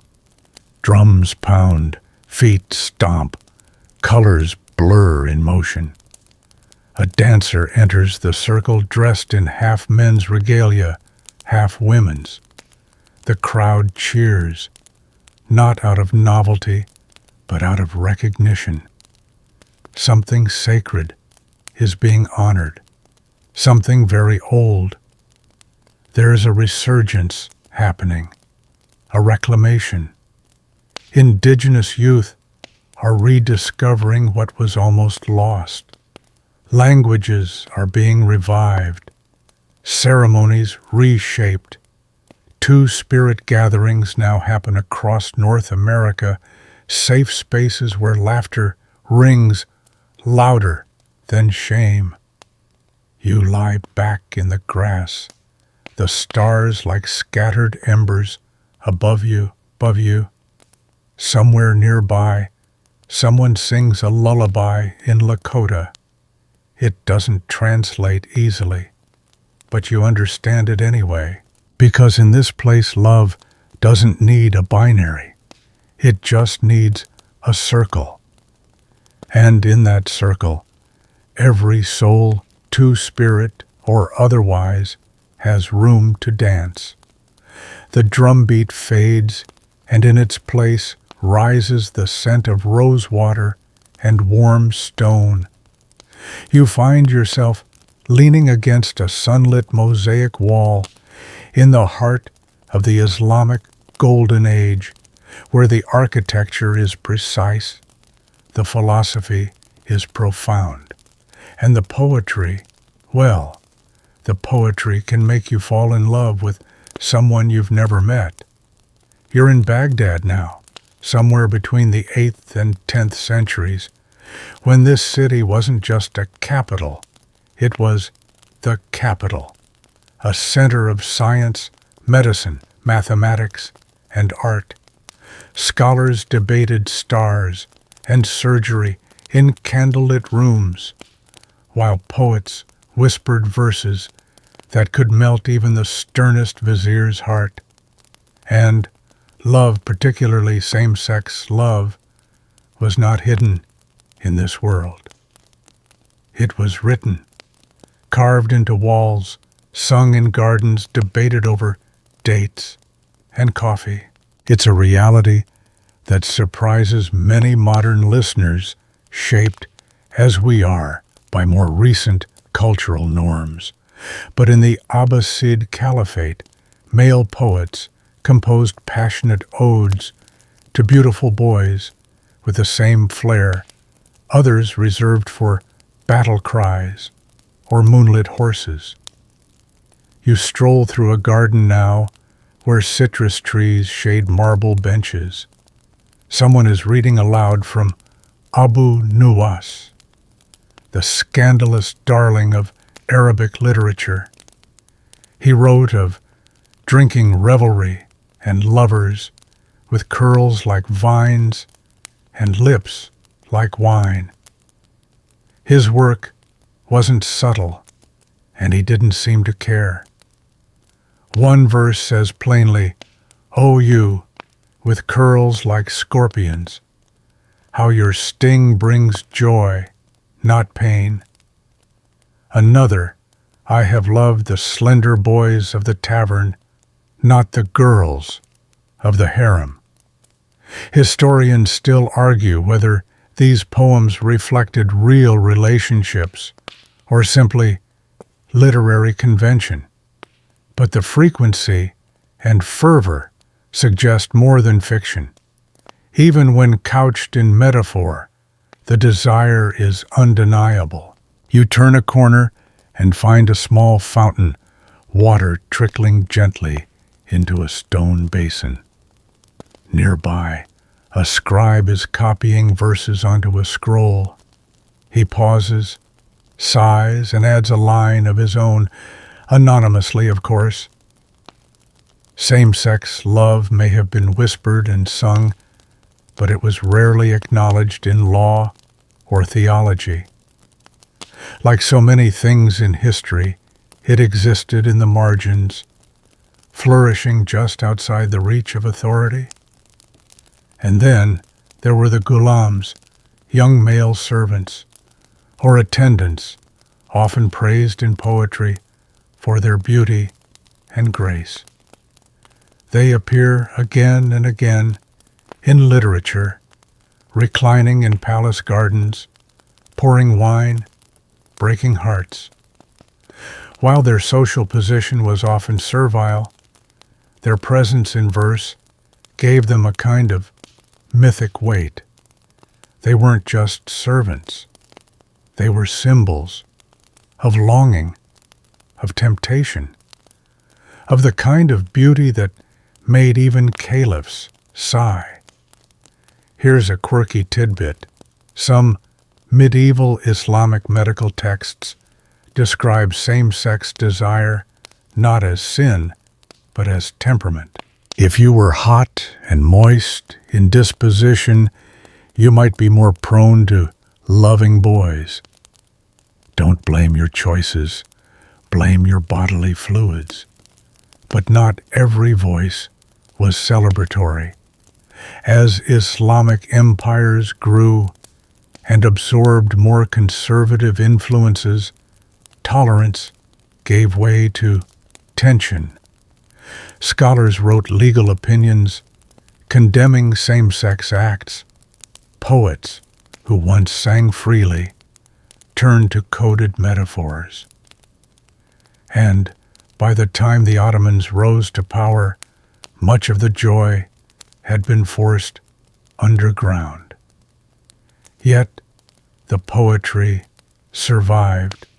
In Istanbul, Cairo, Damascus, you find old manuscripts fragile as moth wings that still carry the words.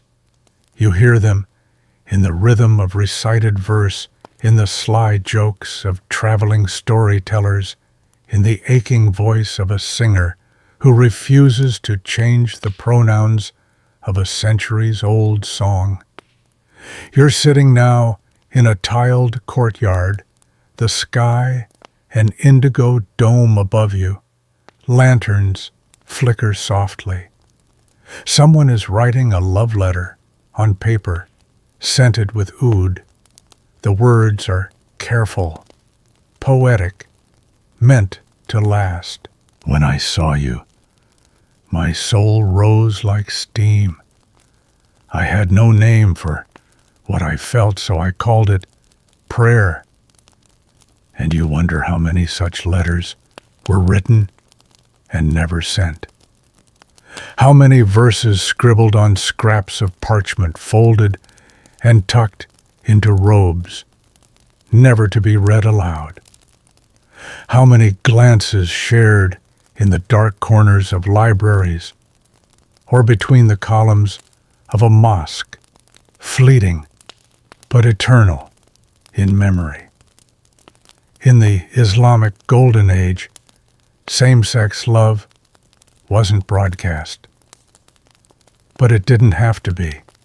It lived in poems, in coded metaphors, in cups of wine passed hand to hand. It bloomed in secret gardens and lingered in the air long after the candles were snuffed out. And now, centuries later, The words still shimmer, quietly, persistently, refusing to be erased. From the rose-scented hush of caliphate gardens, you drift into the stone-cold quiet of early Christian Europe, where candlelight flickers on altar cloths and devotion is cloaked in robes, incense, and ambiguity. You're standing now in a small chapel where the air is thick with smoke and secrets. The pews creak. The saints on the stained glass windows look down, solemn and unreadable. And in the shadows between pillars, you begin to notice something strange stories, unusual stories, the kind that slipped past the censors because they wore just enough holiness to stay hidden. Welcome to the world of cross-dressing saints and saints of desire, an era where same-sex love didn't vanish. It just put on a habit and learned how to pray. One of the most fascinating patterns in early Christian folklore is the recurrence of women who dressed as men to live in monasteries. The official explanation: piety, sacrifice, the noble desire to escape marriage or temptation. But you can't help but wonder. You meet Saint Eugenia of Rome, who donned men's clothing, fled her noble family, and joined a monastery as Brother Eugenius. She was so convincing, the story goes, that a woman fell in love with her and, when rejected, accused her of inappropriate advances. Eugenia had to reveal her true identity in court to avoid punishment. Historians still argue whether this and similar tales were meant to reinforce chastity or if they quietly reflected stories of women who loved other women. After all, why go to such lengths, risk discovery, and live your entire life in male disguise unless you were escaping more than just marriage? She wasn't the only one.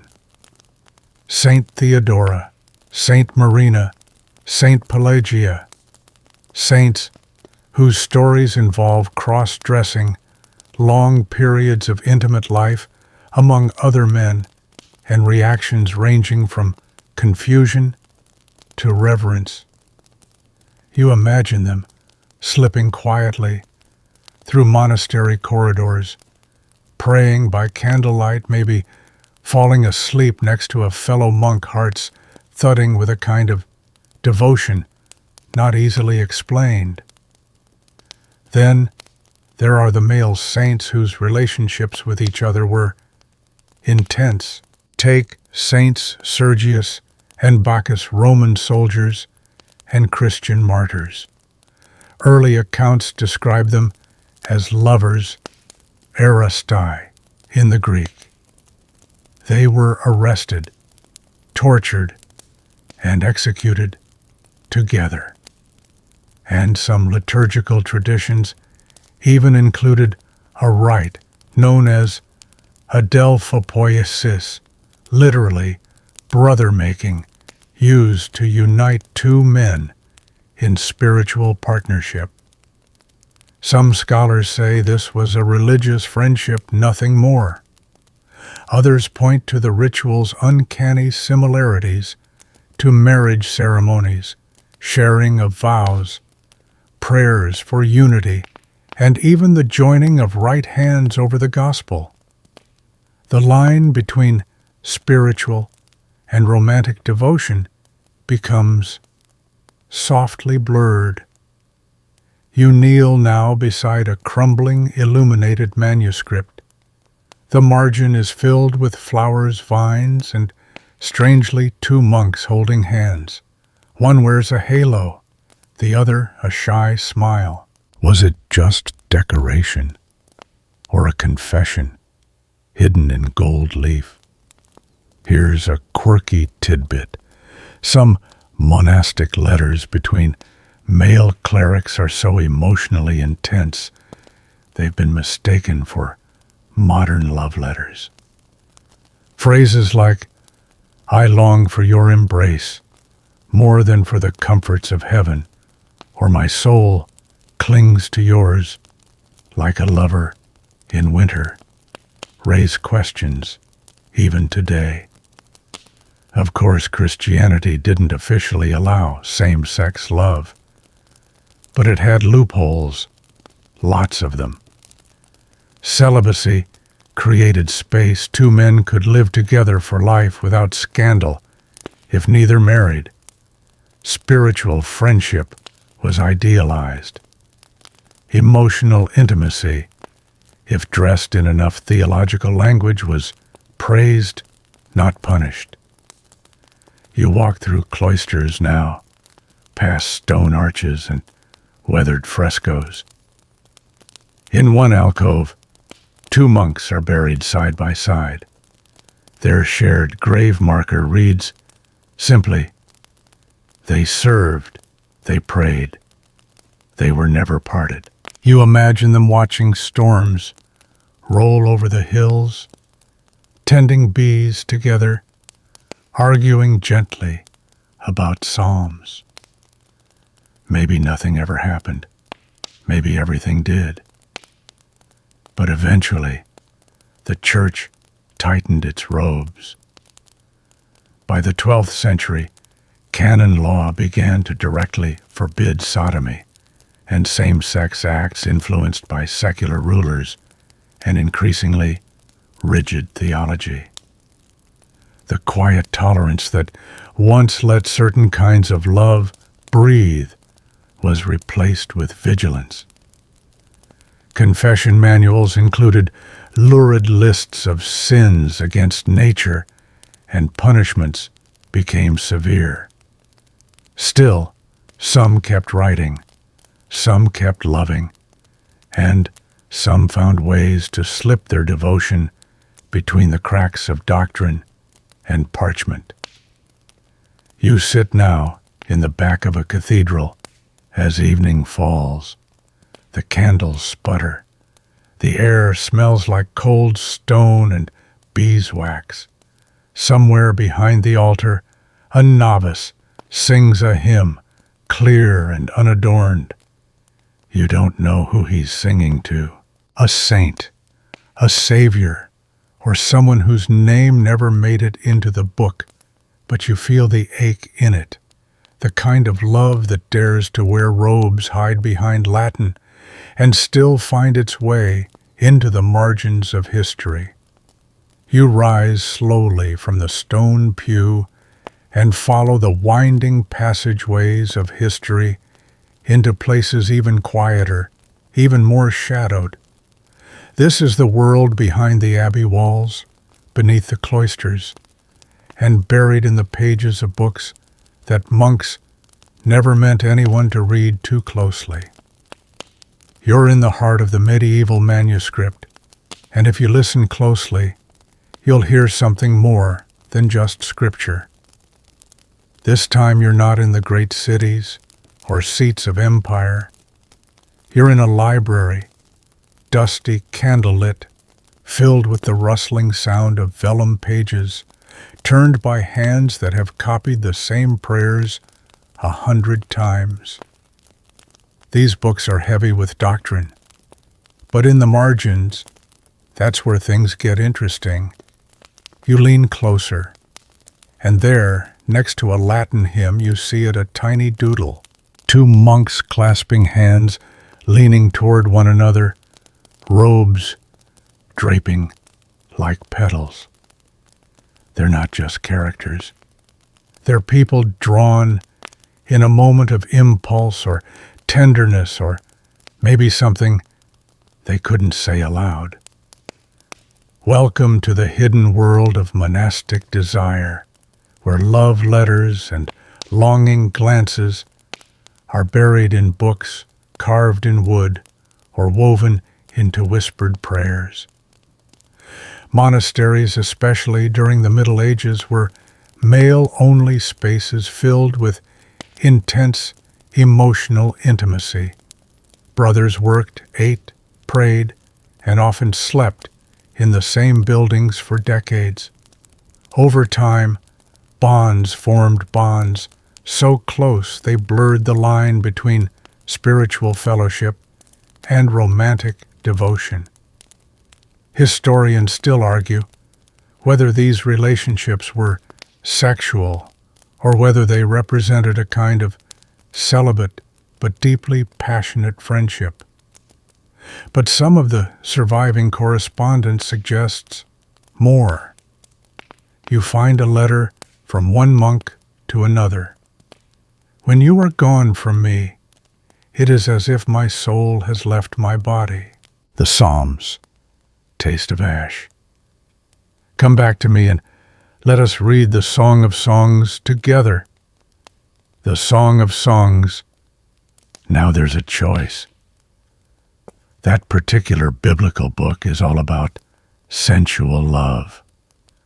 Passionate, lyrical, overflowing with metaphors involving fruit doves and body parts politely veiled by fig leaves. Officially, the Church interpreted it as the soul's yearning for God. But in private, many monks used it to express longing for someone much closer to hand. You're now in a scriptorium, a room where scribes labor over sacred texts. One is writing carefully, but you notice something peculiar. In the lower margin, there's a soft cursive note, a single line of poetry, not part of the text. It reads, "His voice was like honey on warm bread, and I feared to taste it. It's not always subtle, and sometimes it wasn't even private." Take John of Fécamp, an 11th century abbot, whose devotional writings include expressions of affection toward God that to modern ears sound deeply intimate, even erotic. Phrases like, "I embrace thee with all the longing of my body," raise eyebrows today. But to medieval mystics, that language was how you proved sincerity. The boundary between spiritual ecstasy and physical longing was not always well defined. Here's a quirky tidbit, some marginalia. Those little images scrawled in the borders of manuscripts feature not only animals playing musical instruments or knights battling snails, but also same-sex couples kissing or men embracing under canopies. These drawings weren't always jokes. They were often anonymous expressions of love or confession. You explore the monastery gardens now, a bench beneath a fig tree, a cloistered walkway where two monks pass brushing shoulders. One pauses just a second too long. You don't hear their words, but you feel the pause stretch like a thread, between them thin taut and humming with everything unsaid. Many monastic communities spoke of spiritual friendship, a bond deeper than mere affection, rooted in shared virtue. But for some, it clearly became more. In some orders, monks would write one another elaborate letters, filled with pet names, inside jokes, and poetic references to shared hours in the chapel or by the fire. You lie now on a wooden cot in a stone cell, looking up at the ceiling beams. Outside a bell tolls. You imagine the brother who once lay in this very bed composing a psalm, not to God, but to someone whose robe he knew by heart. The world outside would never know. But here, behind high walls and silent routines, hearts beat loudly.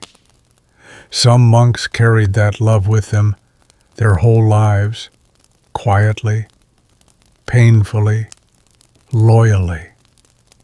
And you can still read their echoes in a prayer book margin, in a buried letter, in a hymn that doesn't quite sound like it's meant for heaven. In the medieval monastery, love may not have had a name, but it had a place. From the dim candlelight of scriptoria and the hush of cloister gardens, you step now into a flickering chamber where gold leaf catches firelight, where incense burns in bronze, and where the air hums with solemn chants in Greek. This is Byzantium, an empire both ancient and strangely modern, where emperors rule by divine right, saints stare out from mosaic walls, and love sometimes hides in plain sight under the weight of ritual. You're sitting quietly in a chapel in Constantinople, sometime around the 10th century. The dome above you is a perfect circle, heaven's eye rendered in glass and stone. Somewhere beneath that gaze, two men stand together. They are clasping hands. A priest stands before them. He reads from a liturgy. There is oil, there is a kiss, and there is no doubt that something profound is happening. This is not a wedding, at least not as we would recognize it, but it is something called adelphopoiesis, often translated as brother-making, a ritual to unite two men in spiritual lifelong partnership. It involved prayers, oaths, a kiss, and the sharing of communion nearly identical in form to the marriage rites of the time. Historians still argue whether adelphopoiesis was meant to sanctify romantic love, or whether it was simply a religious friendship pact. Some see it as a spiritual siblinghood, others as a veiled way to legitimize same-sex unions in a society that lacked language for such things. But as you watch the ceremony unfold, two men pledging to love each other more than all others, promising unity in body and soul, it's hard not to feel the echo of something more than just fraternity. And they weren't alone. Records from Byzantium include dozens of these ceremonies. Some even involve prominent figures, nobles, scholars, men with estates and titles. These weren't whispered arrangements. They were public declarations, witnessed, blessed, celebrated. You pass through a library, next its shelves, lined with Greek manuscripts, some so old the ink has turned green. One contains a prayer from an adelphopoiesis ceremony. It reads, "Grant to these thy servants to love one another as thou didst join in love thy holy martyrs, Sergius and Bacchus." Ah, yes, them again. Sergius and Bacchus, those Roman soldiers you met back in section 13, were venerated in Byzantium, not just as saints, but as icons of love and loyalty. Their images appear often side by side, arm in arm, their story a staple in Eastern Christian devotion. Some icons show them in the embrace typical of married couples surrounded by golden halos and flowers. Of course, as the centuries passed, the Church grew more anxious about such closeness. Later, writers tried to reframe their bond as strictly spiritual, their affection as merely brotherly. But the early sources are harder to explain away, especially those that describe the pain of separation, the joy of reunion, and the sorrow of martyrdom suffered together. Here's a quirky tidbit. Some scholars believe the Greek word synethek, used in early records of adelphopoiesis, refers to a kind of contract of living together, a shared household property and life. Not exactly casual. You now walk through the imperial gardens where peacocks call and fig trees twist like questions. You pass by two men, seated on a stone bench, one older, one younger. They speak softly. You hear the word Adelphos, brother, but the tone sounds more like beloved. No one interrupts them. No one blinks. It is a scene repeated in 1,000 variations, never quite named, always just understood. But nothing golden lasts forever. By the late Byzantine period, especially as Catholic influence seeped in and Orthodox doctrine hardened, the practice of adelphopoiesis became less frequent. The Church distanced itself from any interpretation that suggested romantic or sexual partnership. What had once been a semi-public ritual slowly faded into obscurity, surviving only in old liturgical books and the margins of saints' lives. Still, the memory lingers. You rest now beneath the great dome of Hagia Sophia, the marble beneath you. Cool the air, filled with echoes.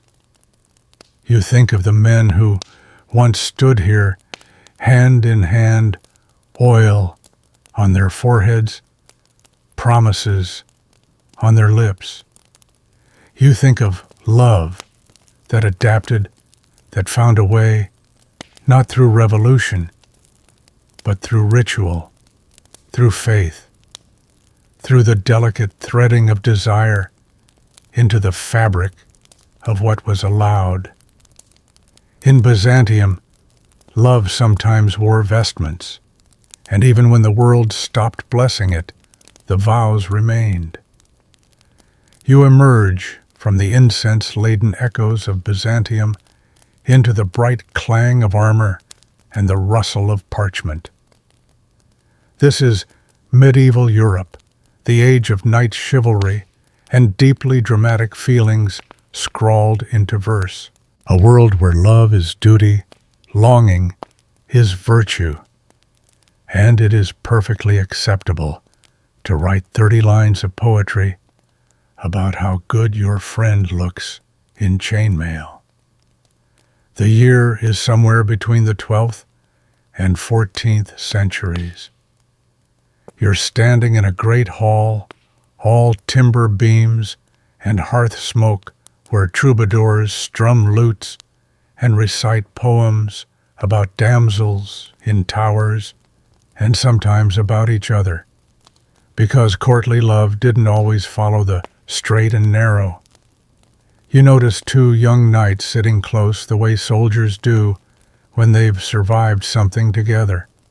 One leans in and murmurs something that makes the other blush. The hall moves on as if nothing happened, but you catch the glance, the lingering, the pulse of something unsaid. You're in the world of amicitia, or deep friendship, a concept that medieval Europe prized almost as highly as piety. Letters between men, especially those of noble rank or religious education, overflow with affection. Phrases like, "I love you beyond all others. You are my soul's twin," or "Your absence wounds me as no sword could appear without apology or footnote." Historians still argue whether these expressions were romantic or merely part of a highly emotional friendship culture. And, to be fair, medieval people loved a good swoon, even over their study buddies. But some relationships stretch beyond even that generous emotional vocabulary. Take Richard the Lionheart and Philip II of France. The two kings shared a bed, something not unusual for political allies at the time, but their behavior prompted raised eyebrows even then. Chroniclers describe them as having one heart and one soul, while others less delicately implied that their alliance was sealed with more than treaties. You walk now through a scriptorium where a monk copies out tales of trouvères and troubadours, poet knights who sang of noble deeds and noble loves. While many of their verses are directed at unattainable ladies, a surprising number are ambiguous or even explicitly male in focus. The Roman de la Rose, for example, a wildly popular allegorical poem, flirts with gender and desire so freely it might qualify as a medieval fever dream. One lesser-known work, The Lie de Narcisse, flips the story of Narcissus into a meditation on male beauty and mutual male desire. Another poem mourns a lost friend with such aching tenderness that even modern readers pause. And then there's the Order of the Garter, founded in 1348, with oaths of chivalric brotherhood that read suspiciously like vows.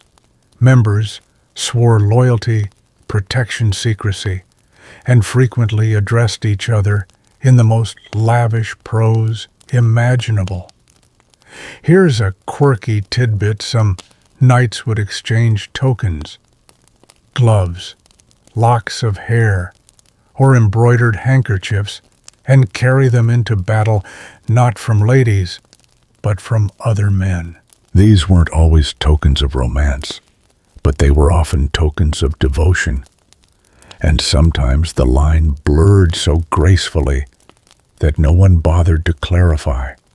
You pause in a garden now, where two squires sit under a cherry tree, polishing armor and arguing over a verse one of them can't quite remember. One says it was written for a princess. The other insists it was clearly meant for a fellow knight. You suspect neither is wrong. There's something else too, an undercurrent in the tales of the Round Table. Lancelot and Galeho, for example. Galeho is often overshadowed by Guinevere, but his role in Lancelot's story is unmistakable. He gives up his own quest for the sake of Lancelot. He pines. He dies with Lancelot's name on his lips. And some versions of the story imply gently, but unmistakably, that his love is not merely chivalric. In fact, The Knight of the Lion, a 12th century Arthurian tale, features the knight Ivan sharing an intense bond with his companion Gawain, so intense that some scholars now read it as an emotional, possibly romantic partnership. Again, the texts don't label it, but they don't have to. You recline now on a tapestry-draped bench in a candlelit library. A knight-turned writer has left a note in the margin of his manuscript. I dreamt of you in the field and woke with tears. No name, no date. But someone remembered. Someone wrote it down. In medieval Europe, love between men didn't always wear the face of scandal. Sometimes it wore armor. Sometimes it wrote poetry. And sometimes it just existed. Quietly. Unnamed, but not unnoticed. And as you drift off, you imagine two knights riding side by side, the dawn mist curling around them like a promise. No one sings about them, but you remember. The hoofbeats of knights fade into the northern winds as you find yourself somewhere colder, stranger, and altogether wilder. Welcome to the Norse world land of fjords and fire of thunder gods and shape-shifting tricksters, where the line between man and woman was sometimes drawn in snow and promptly stepped over. You're standing near a roaring hearth, surrounded by fur-clad warriors, whose laughter booms like storm clouds, but whose myths are far more fluid than you'd expect. Here, in Viking Age Scandinavia, strength is prized, but identity is not always as fixed as the sword at a man's hip. And if you're looking for same-sex love, you'll find it tangled up in stories of gods who change shape, men who share beds and insults sharp enough to start duels. Let's begin with the gods. You know Thor, all muscles and hammers. But tonight you're spending time with Loki, everyone's favorite chaos engine. Trickster, shapeshifter, gender bender extraordinaire. In one famous myth, Loki turns into a mare to distract a stallion during a divine construction project.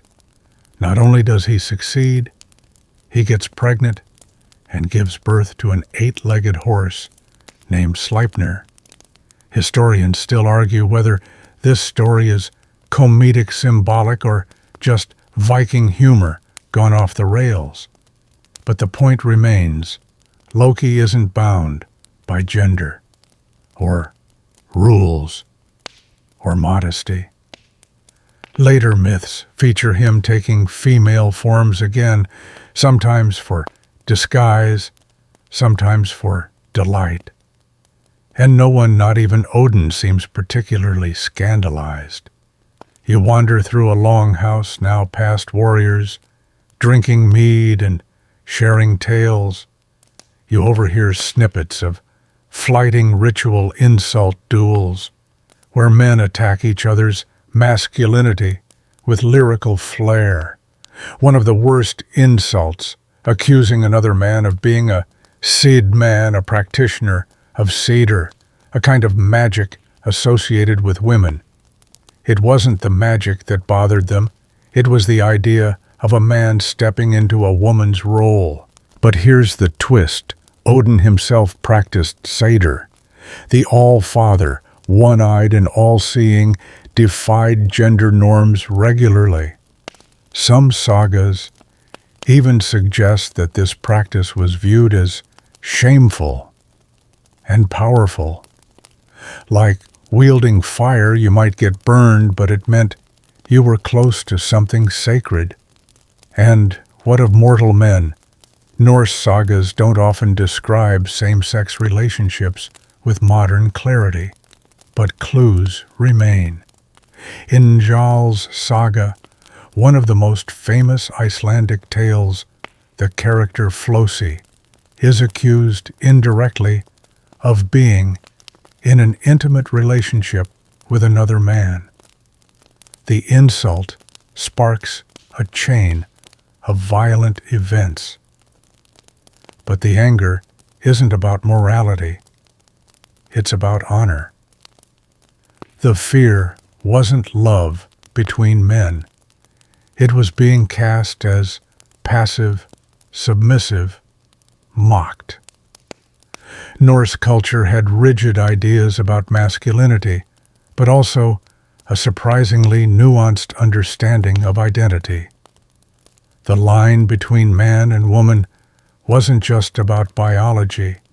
It was about role action and magic. You enter a sacred grove now quiet and snow-dusted. A vulva, a female seer, casts bones on the ground. You ask her about love between men or between women.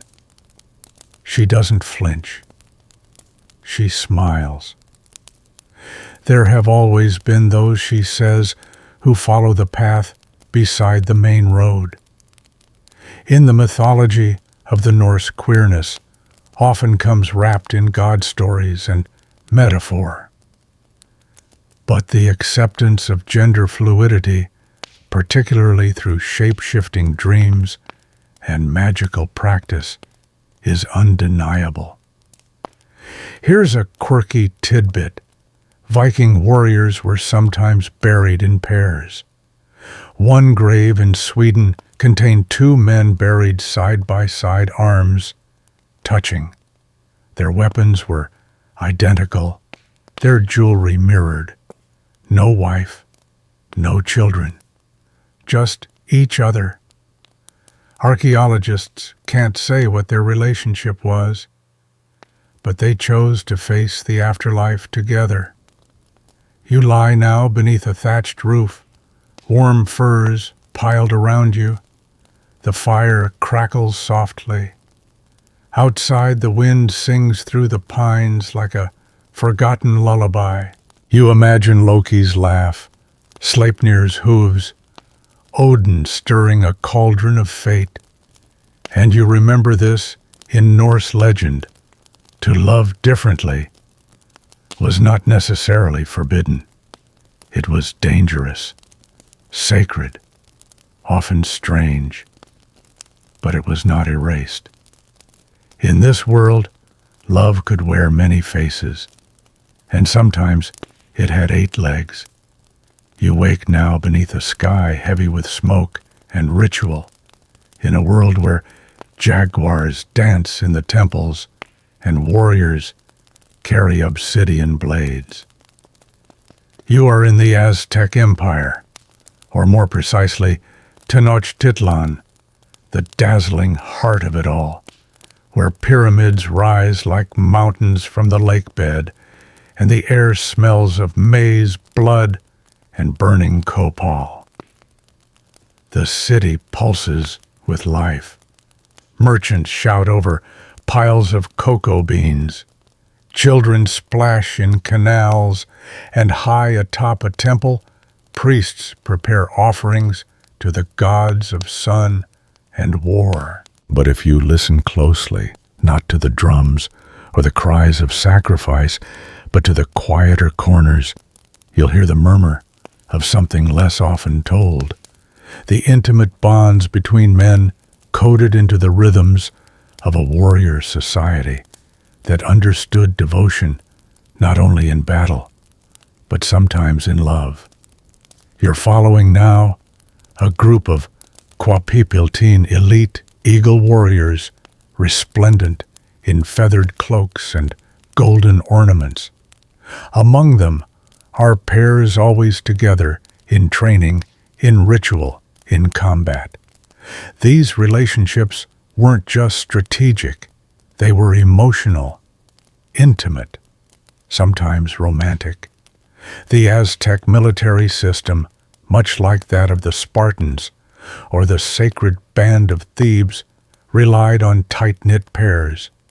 Young boys were sent to training schools called Telpochkali, where older warriors served as mentors and sometimes as partners.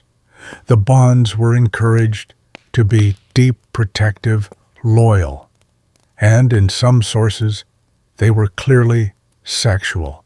Historians still argue whether these relationships were institutionalized or quietly condoned, but references exist in colonial-era documents, often filtered through the judgmental gaze of Spanish chroniclers. Many accounts describe male-male intimacy as part of warrior culture, especially in early rites of passage bonding, before battle, or religious devotion. You pause at the edge of a calm pool near a statue of Xochipilli, the flower prince. He is the Aztec god of art, beauty, song, and, as some believe, same-sex love. His statue shows him sitting in ecstasy, covered in psychedelic flowers, his face tilted upward in rapture. Beneath him are carvings of lovers and dream symbols.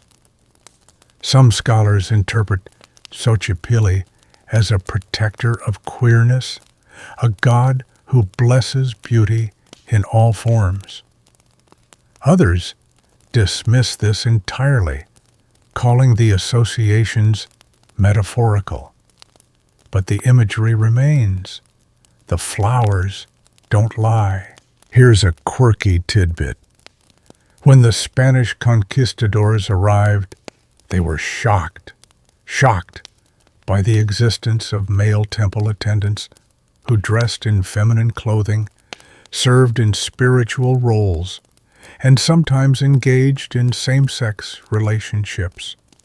The Spaniards immediately outlawed these practices and burned many of the codices that documented them. But not all memory was destroyed. You find a hidden mural deep inside a temple wall, uncovered only recently by archaeologists. It shows two men reclining together, wrapped in a single feathered blanket. One offers the other a cacao drink, an act so intimate in Nahua culture, it was equivalent to a love confession. There are no swords, no priests, just two people sharing warmth in a city that saw love as many-layered. The Aztecs did not divide sexuality into gay or straight. They saw it through the lens of balance, fertility duty, and role.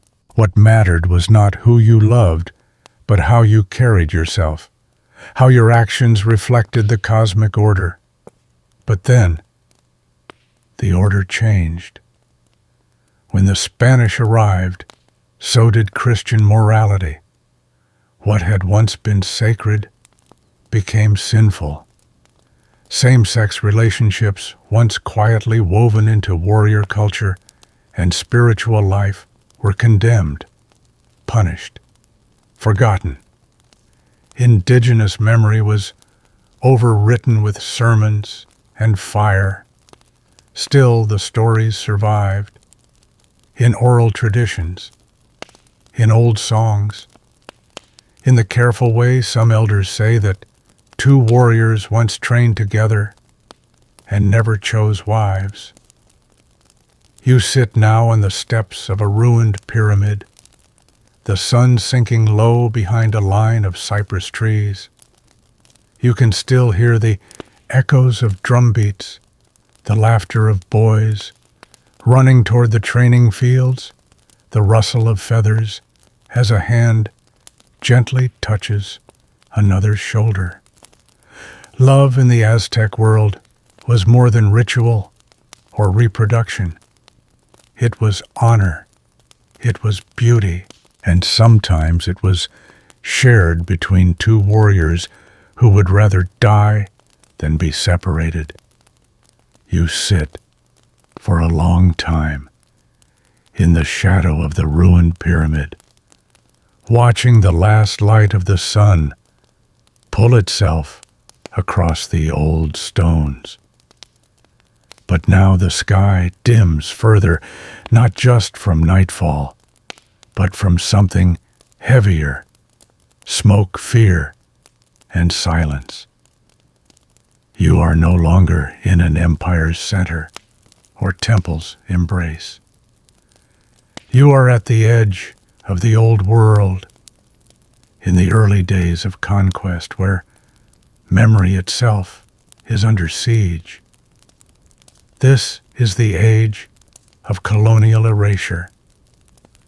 The air shifts cooler, now tighter. You move through spaces that feel scraped clean, too clean. Entire cities, languages, and ways of being have been swept away, covered in soil or shame. And among the many things that were erased, the lives, the loves, the truths of queer people burned from record, banned by law, rewritten with foreign ink. You're sitting now in a church courtyard, hastily built over an old sacred site.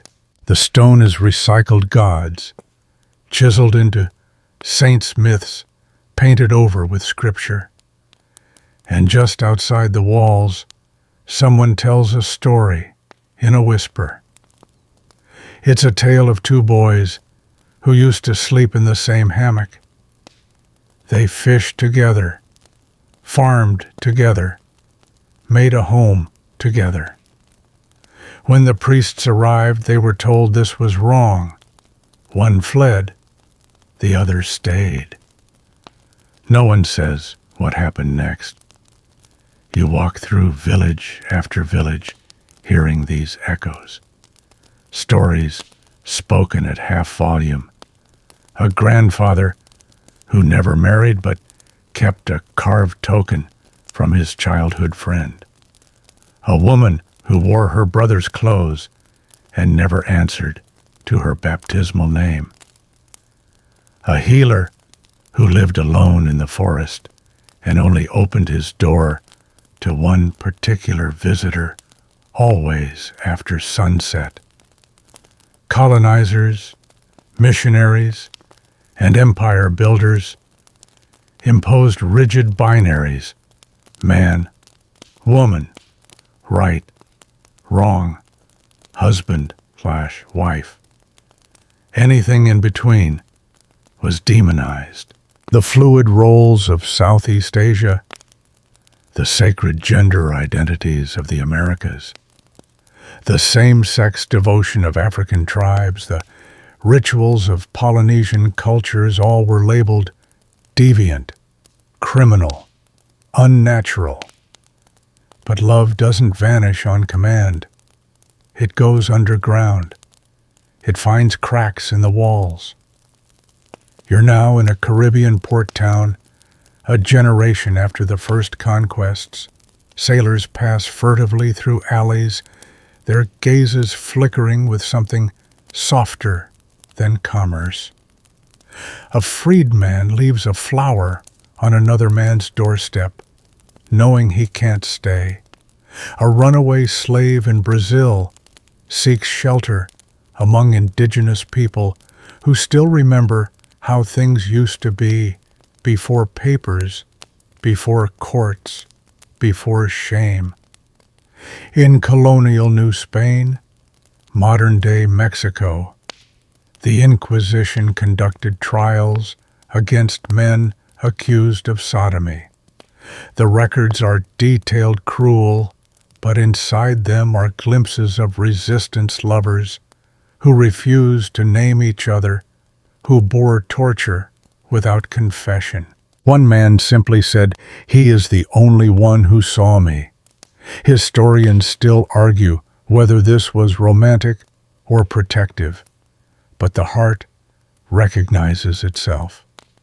Here's a quirky tidbit.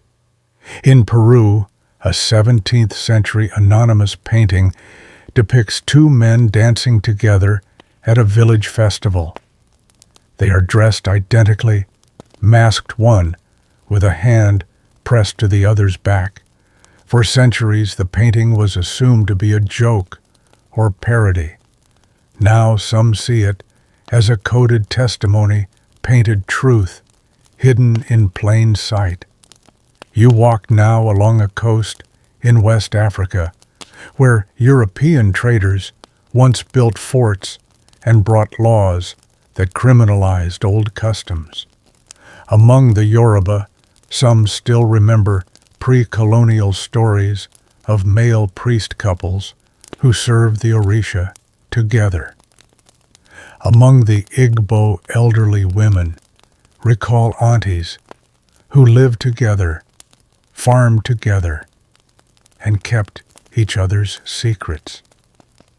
The colonial systems tried to flatten these memories, but love does not obey empire. You sit now by a dying campfire on the edge of history. Someone stirs the ashes. You ask about the old ways. They shrug. We don't say those things out loud. They reply. But yes, there were two of them, always together, until the soldiers came. You ask, what happened? They disappeared. But their house is still there. It always is. Because even in the face of forced silence, something remains. A carved name in a tree, a matching pair of rings buried side by side, a love song whose lyrics no longer rhyme, but still make someone cry. Colonialism didn't just conquer land. It tried to conquer the right to love differently. But even as temples fell and scrolls burned, even as priests rewrote stories and governors passed laws, people found ways to remember, to touch, to hope. And somewhere under all the rubble, those quiet loves kept breathing. Now you find yourself back in the present, or close enough to touch it. The sun is just beginning to rise over a quiet dig site where archaeologists crouch beside soft earth, their brushes moving like whispers. There are no swords here, no incense, no emperors, just bones, stones and clues. But what they find, that tells stories louder than fire ever could. You're standing beside a shallow grave, two skeletons side by side, arms angled just close enough to suggest a last touch. No weapons, no coins, just a pair of rings buried with care. They were laid to rest together sometime in the early Middle Ages. They are both biologically male. There's no inscription, but the positioning is deliberate, gentle, a decision made. Nearby, someone has found graffiti scratched into a Roman bathhouse wall. It's crude, sure, but unmistakable. A man's name, followed by another man's drawn with a heart. You smile. Love always finds a way to scribble itself somewhere. Across the globe, stories like these emerge. A pair of women buried in a shared tomb in ancient China, marked with symbols typically reserved for husband and wife. A Viking warrior, long believed to be male, turns out to have female DNA, and yet was buried with sword shield and honor. Was she a woman warrior, a trans person? A third gender role we no longer have words for. Historians still argue. You walk through a museum now, past glass cases of jewelry combs, carved statues, and letters. One is a tablet from Mesopotamia, etched in cuneiform, translating to, "He is my constant." Another is a fragment of papyrus from Egypt. It reads, "Come back soon. The bed is cold. No gender given. No context needed." These aren't grand declarations. They're small, persistent murmurs, traces of same-sex love buried deep under soil, under silence, under centuries of being rewritten. You pass by a sculpture of Antinous. His marble face still holds that soft sorrow, the kind that doesn't fade even after empires fall. He looks just past you, as though waiting for Hadrian to arrive even now. And further down, you see a bronze mirror from Japan, etched with paired cranes, a symbol of fidelity. The accompanying note mentions it was found in the belongings of a samurai whose closest companion was buried nearby. No wife, no children, just this. You sit for a while in the museum's quietest gallery. The label on the wall simply says personal artifacts, but to you, they feel like more than that. They feel like proof. Here's a quirky tidbit. In the 1970s in southern France, archaeologists unearthed a pair of graves, two young men, arms crossed over each other's chests. At first it was assumed they were brothers, then lovers, then ceremonial twins. No one agrees, but the locals now call them les garçons endormis, the sleeping boys. Sometimes the simplest names are the truest. You walk out into the sunlight where modern cities hum and billboards rise, where laws change and hashtags trend, and people still fall in love awkwardly, beautifully, against all odds. Much has changed. Much hasn't.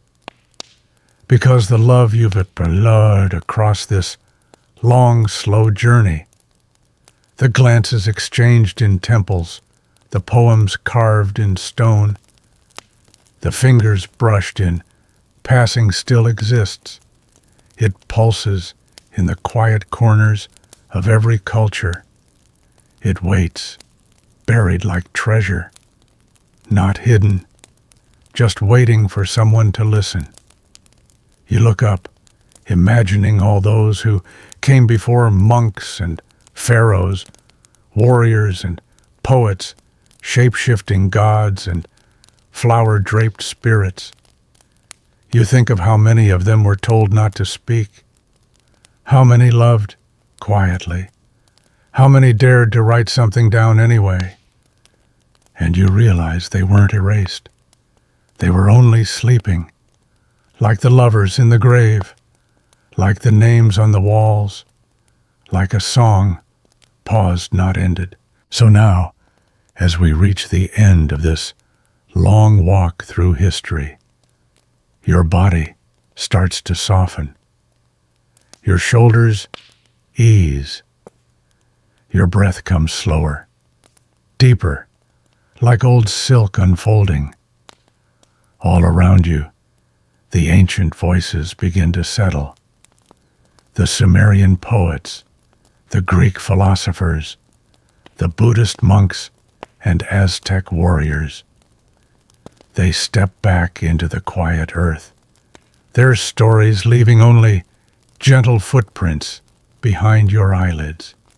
You rest now in a place between times where stone is soft and memory is warm, where love has no name and needs none, where people reached out for each other, not because they were permitted to, but because they were human, because they were alive, and they are still with you.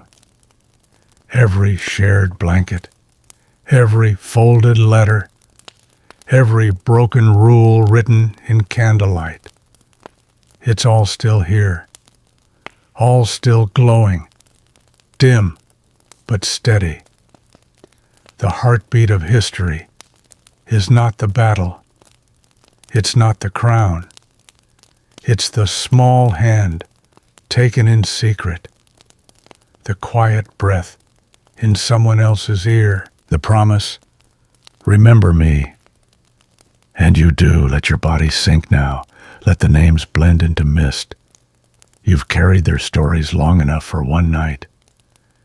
You've seen how love can survive in shadows, in ruins, in margins, and now it can rest with you.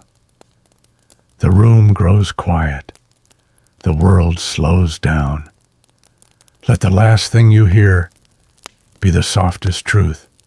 You were never the first to feel this way, and you are not alone.